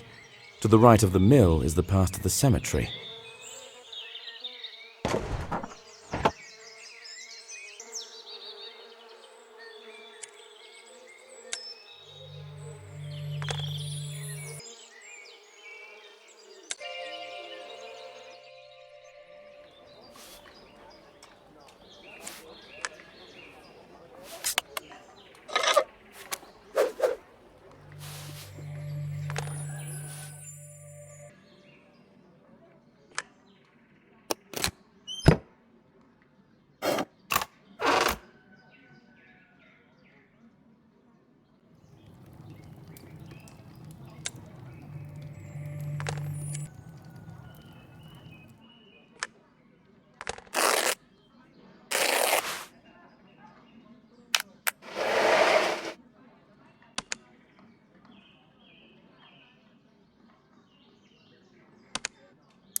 The cemetery should be on the other bank. I will borrow the boat to cross over. I'll be back soon anyway. There's no ore, and there's a hole in the middle. I'll not get far like this, but I can solve the problem with the hole if I borrow some wax from the nearby apiary.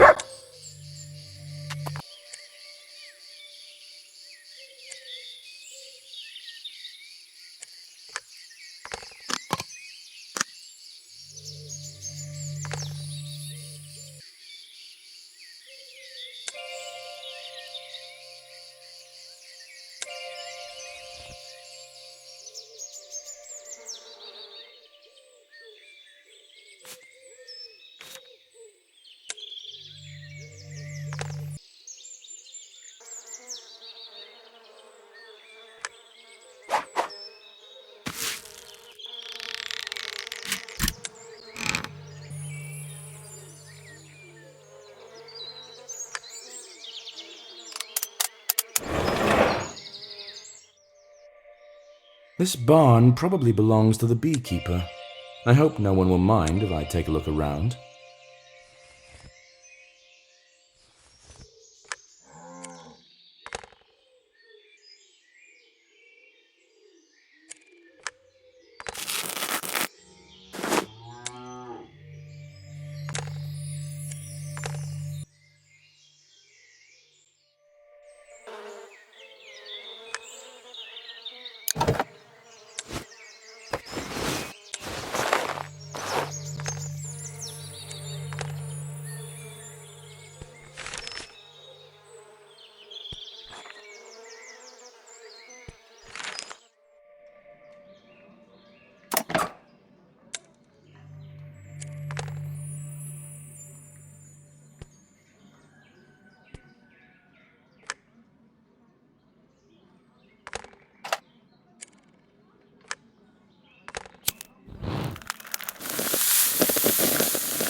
There's Luca. His bearing is not as grand as I would expect from the head of this congregation. Good day, Luca. The Supreme Counselor told me where I could find you. Oh, not at all. I'm paying my respects to the departed members of our spiritual family. All the dead? There are a lot of graves. I only commemorate by name those who gave their lives for the sake of the congregation. Sounds like a lot of work. What do you mean, gave their lives for the sake of the congregation? We are all family here, and many are willing to make great sacrifices for the well-being of their loved ones. That's a distinctly vague answer. However, truth be told, I came here to search for Amber, the daughter... Amber is gone? I'm sure she merely lost track of time wandering somewhere. Is there anyone in the settlement who might wish her harm? I beg your pardon? We all worship the same god here. Yes, I wouldn't expect you to answer otherwise. But I do remember her mentioning a conflict with a classmate. that this girl committed a crime? I'm sure she's simply somewhere nearby and will turn up on her own. I won't stay. I remember that the entrance to the school is guarded by a dog. Perhaps there will be a treat for it in the cafeteria so I can solve this problem.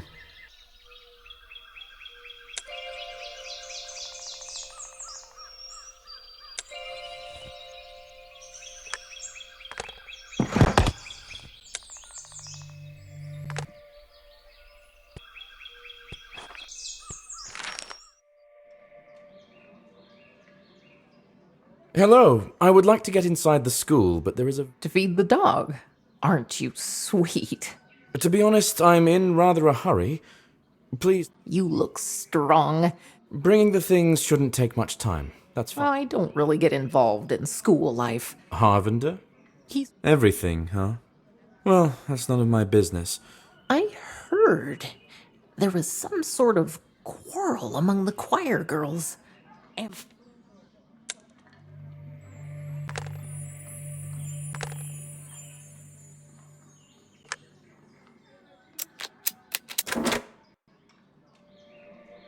The food must have been kept in the small area beneath the stairs.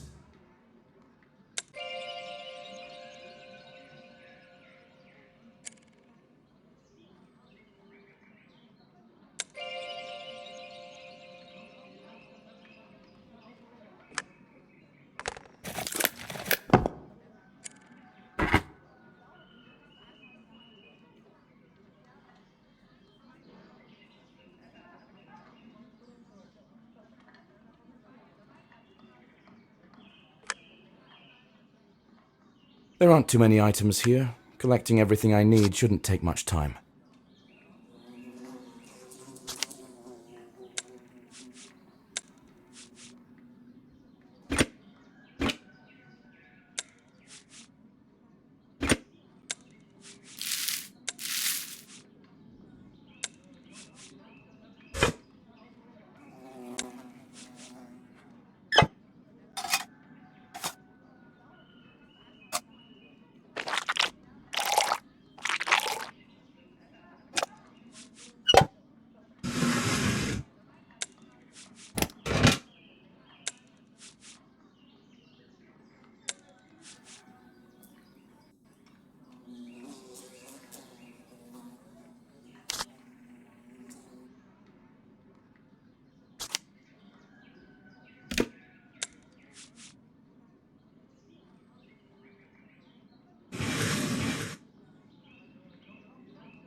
Thank you.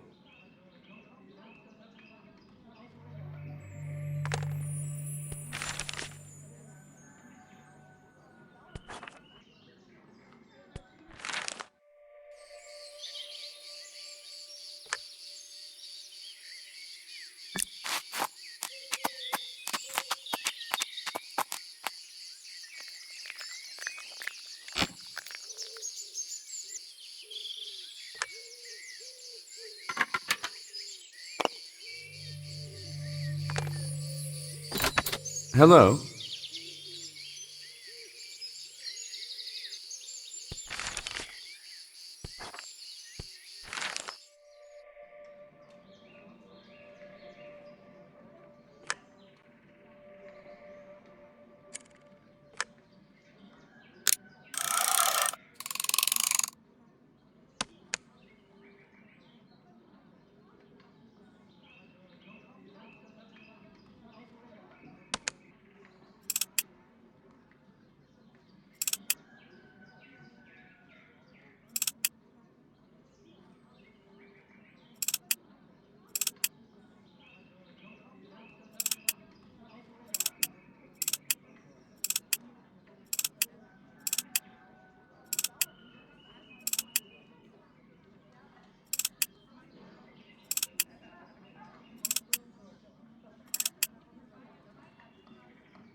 Perhaps this school conflict is not so harmless, or Amber knows something that I've yet to uncover.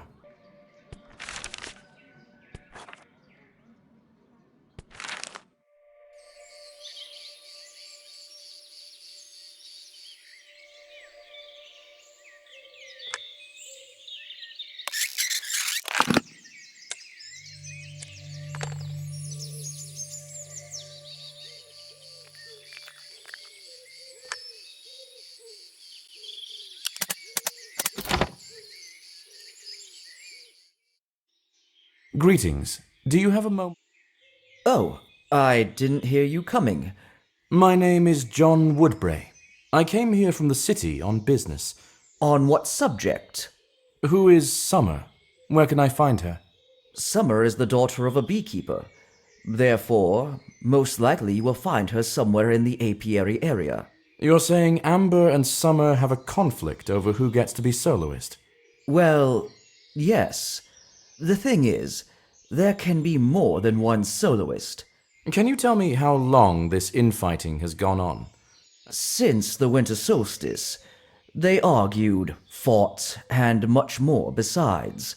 What else can you tell me about this situation? What you must understand is that the choir is a child priesthood in a way. Can I take a look around here? Search. Oh my. I've really got carried away with work. I should have been. Now I know the rumors are true. There was a serious rivalry between the girls. There should be evidence of this. Children at this age can be terrifyingly cruel. It's hard to say for certain how serious this threat is. As I understand it, the scratched out face is supposed to be Summer's. That means their hatred is mutual.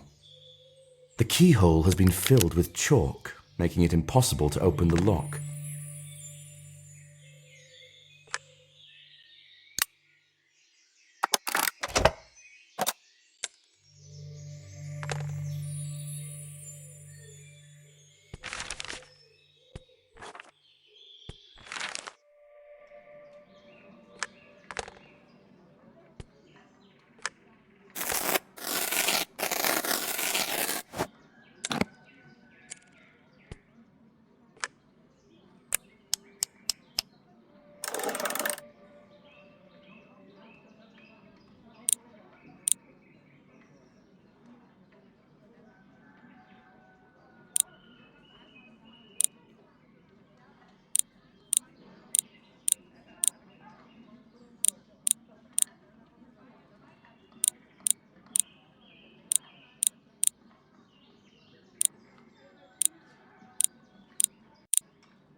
I doubt that the counselor's only worry is his daughter's social life. He's troubled with something far graver.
It's the shoe of a missing girl.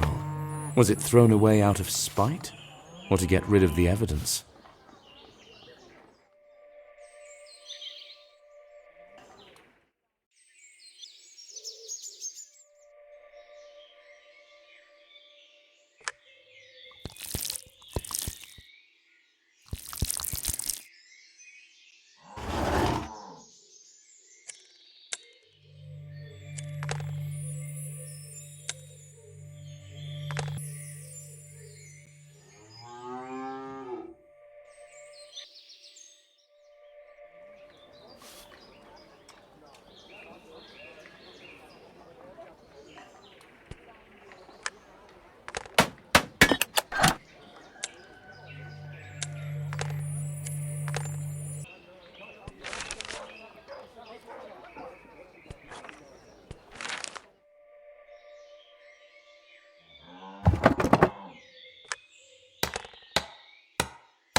The spare key for the beekeeper's house that was mentioned in the note.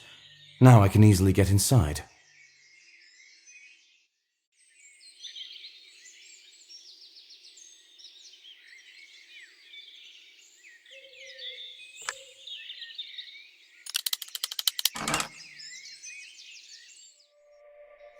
It's a beekeeper's house, which means that summer should be here. But it looks like nobody is home right now.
The local library.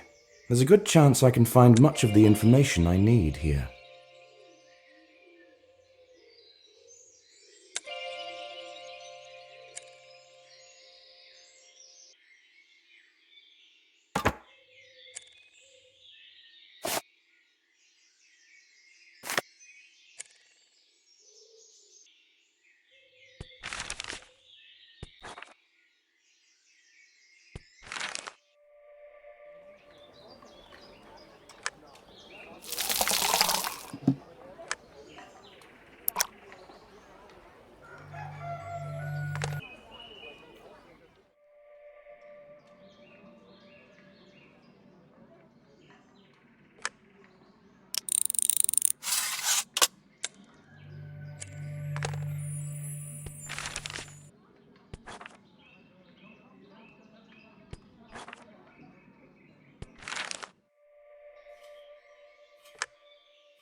This is why the entrance was blocked, to hide the signs of a fight.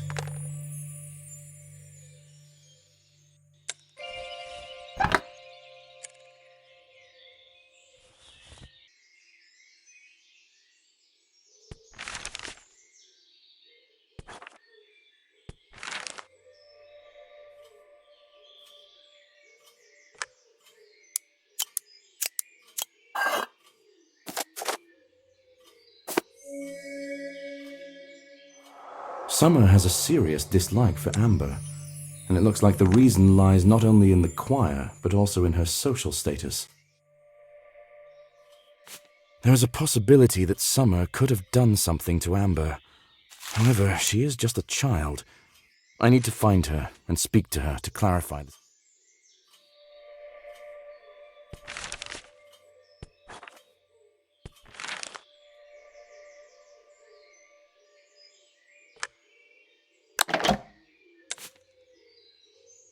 I saw this meadow near the apiary right behind the mill.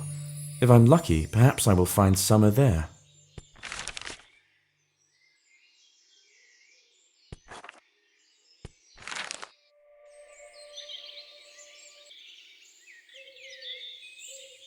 You're new here, and not dressed our way. I am looking for Amber. What? This stupid pig disappeared? It's serious. She could be in trouble. We didn't agree on everything. Listen, I'm not an expert in children's quarrels, so there's not... Yesterday, in the morning I beat her up in the dressing room because she once again started saying that she would become a soloist soon. And in the afternoon when I went to the cafeteria, I saw her walking to the temple with Luca. With the head of the congregation? He's the only one who wears such a robe. Thank you. I don't think anyone's looking... Are you that John fellow who just arrived from the city?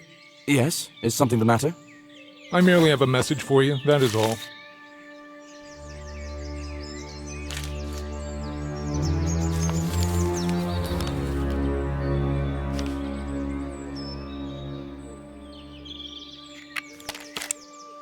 From whom?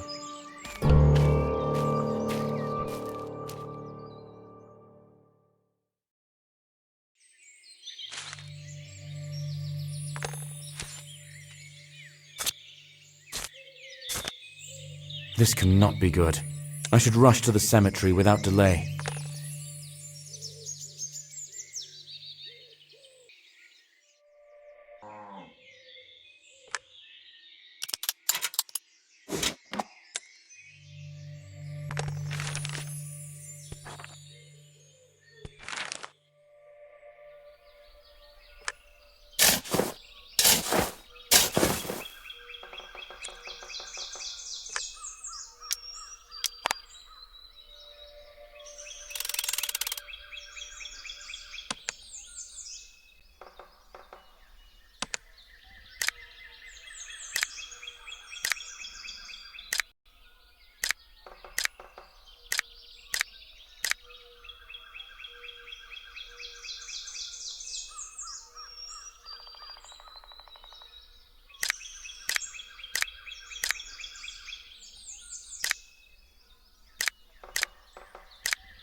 Oh, no, no! Who on earth are these people? And what do they want from us? There's no time to waste. The head said that his house is near the cafeteria. I think Luca knows where the girl is.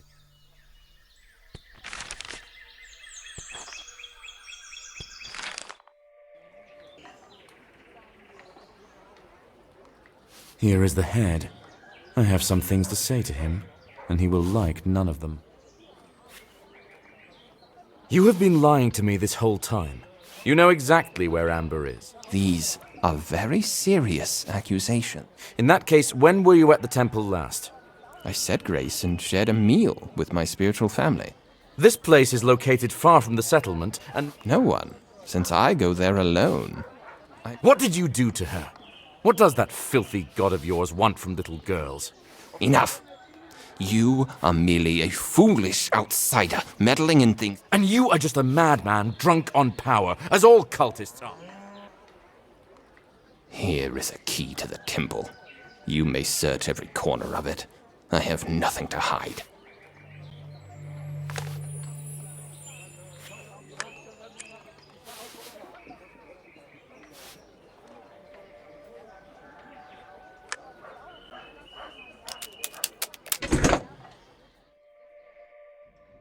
Amber! She must be here. The temple is large, but I will find her.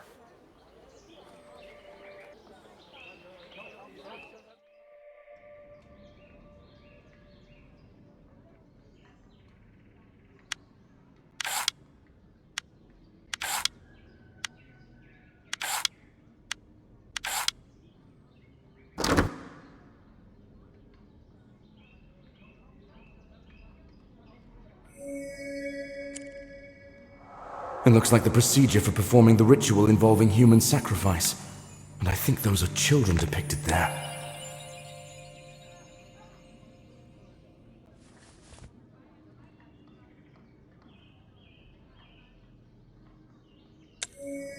I don't think fights are common in this temple. These are signs of a struggle. The weak... This ribbon might belong to Amber. That means there's a...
In this crypt are buried all those who were sacrificed to Harvender. This is what Luca meant when he was talking about heroes and feats.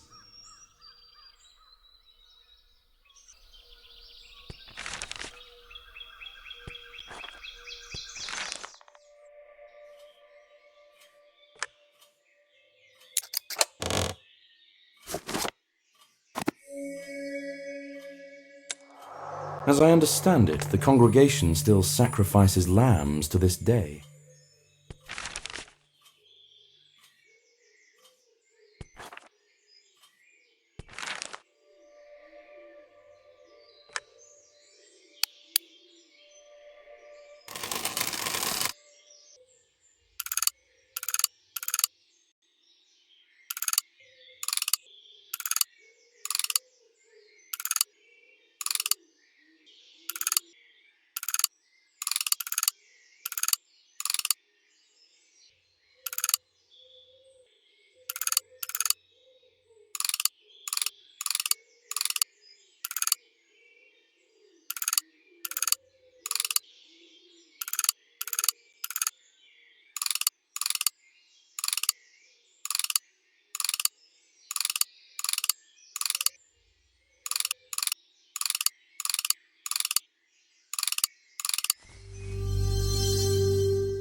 So they practiced ritual human sacrifices in this settlement.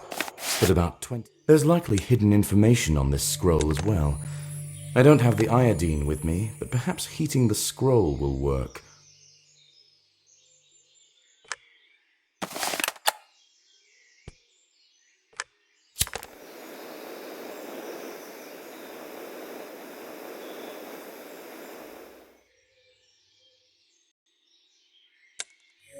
This scroll means the head is Harvender's representative on Earth for his congregation, which gives...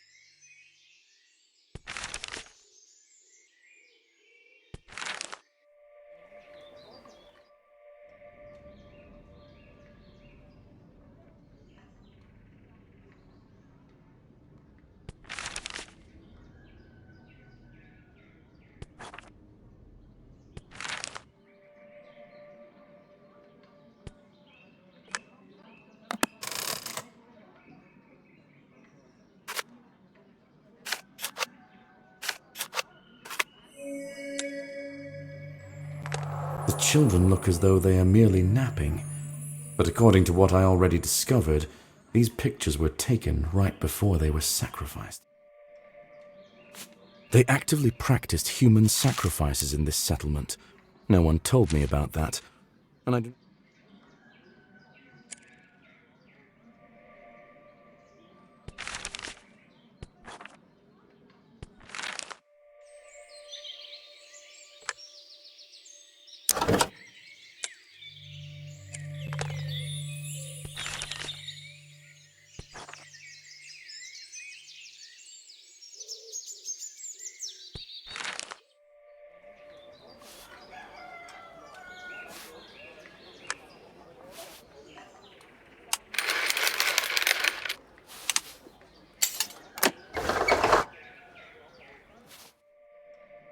I can freely look for evidence of the head's guilt while he is gone.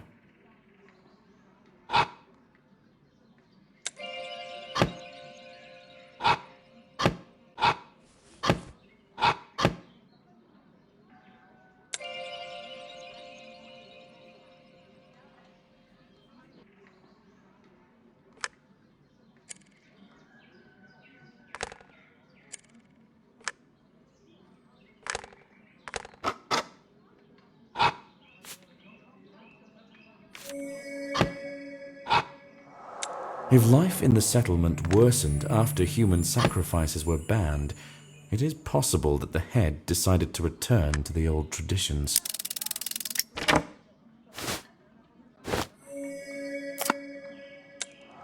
The cassock is covered in blood. The head probably wears it for sacrificial rites. Most of the stains are old, but one looks relatively fresh.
saw such wreaths in the pictures of sacrificed children.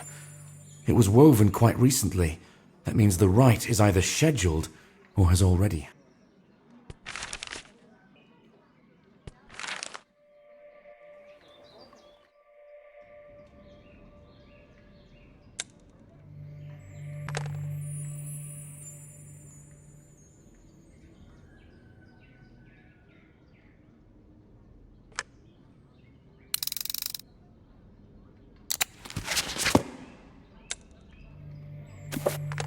I do not understand a single word.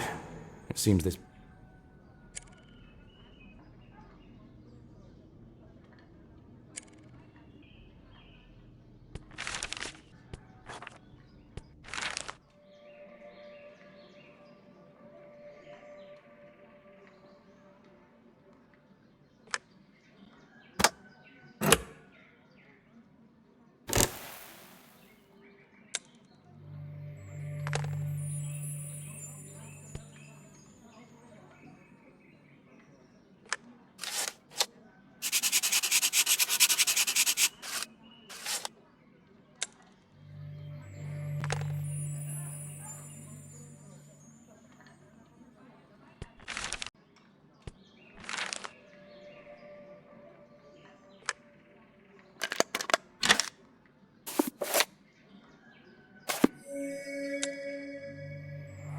As I thought, the head was indeed looking for a way to restore the harvest yield to these lands, and he considered the option of bringing back human sacrifice.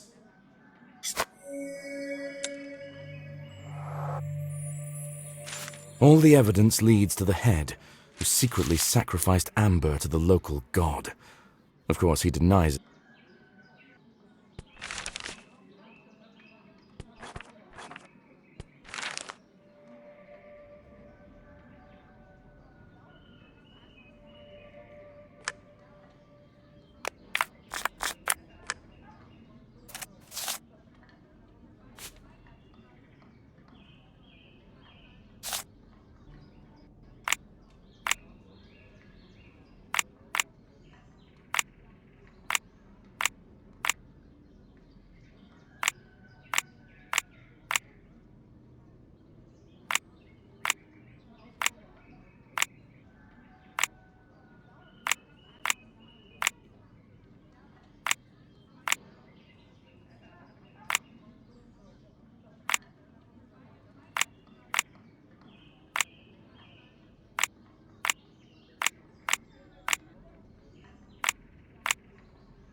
Turns.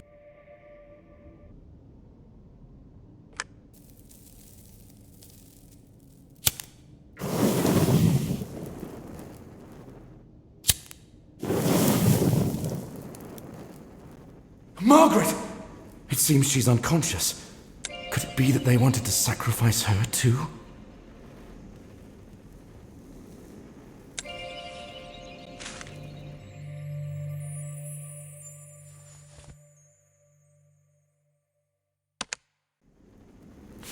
I've found Margaret. She's unharmed. That's the most important thing.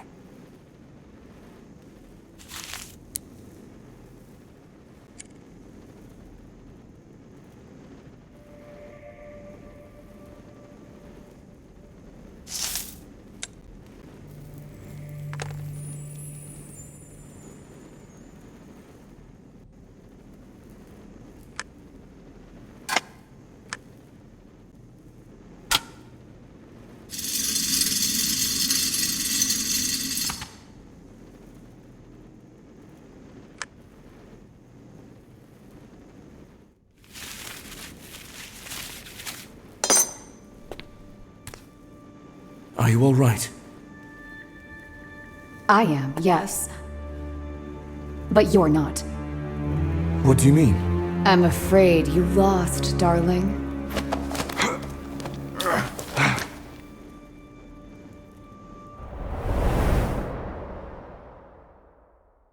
Were you at the square this whole time as we agreed? Yes, I think a good half of the congregation saw me. My congregation. Good. Get started!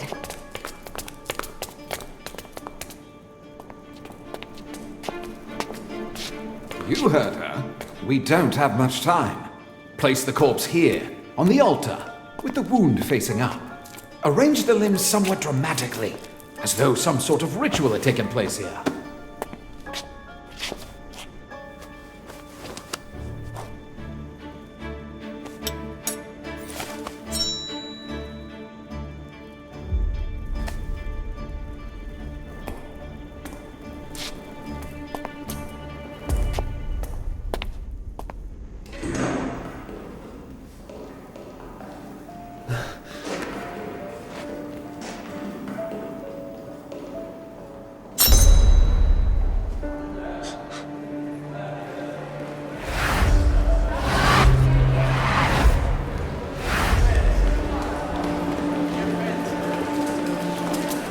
You are under arrest. Put your hands up and don't move.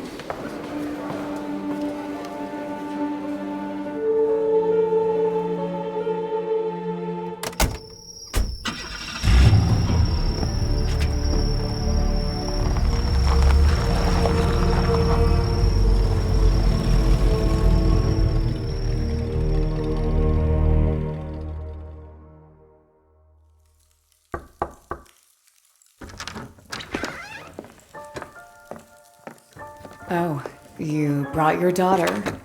Did you receive the title you craved? Yes, thank you. Your people did a great job.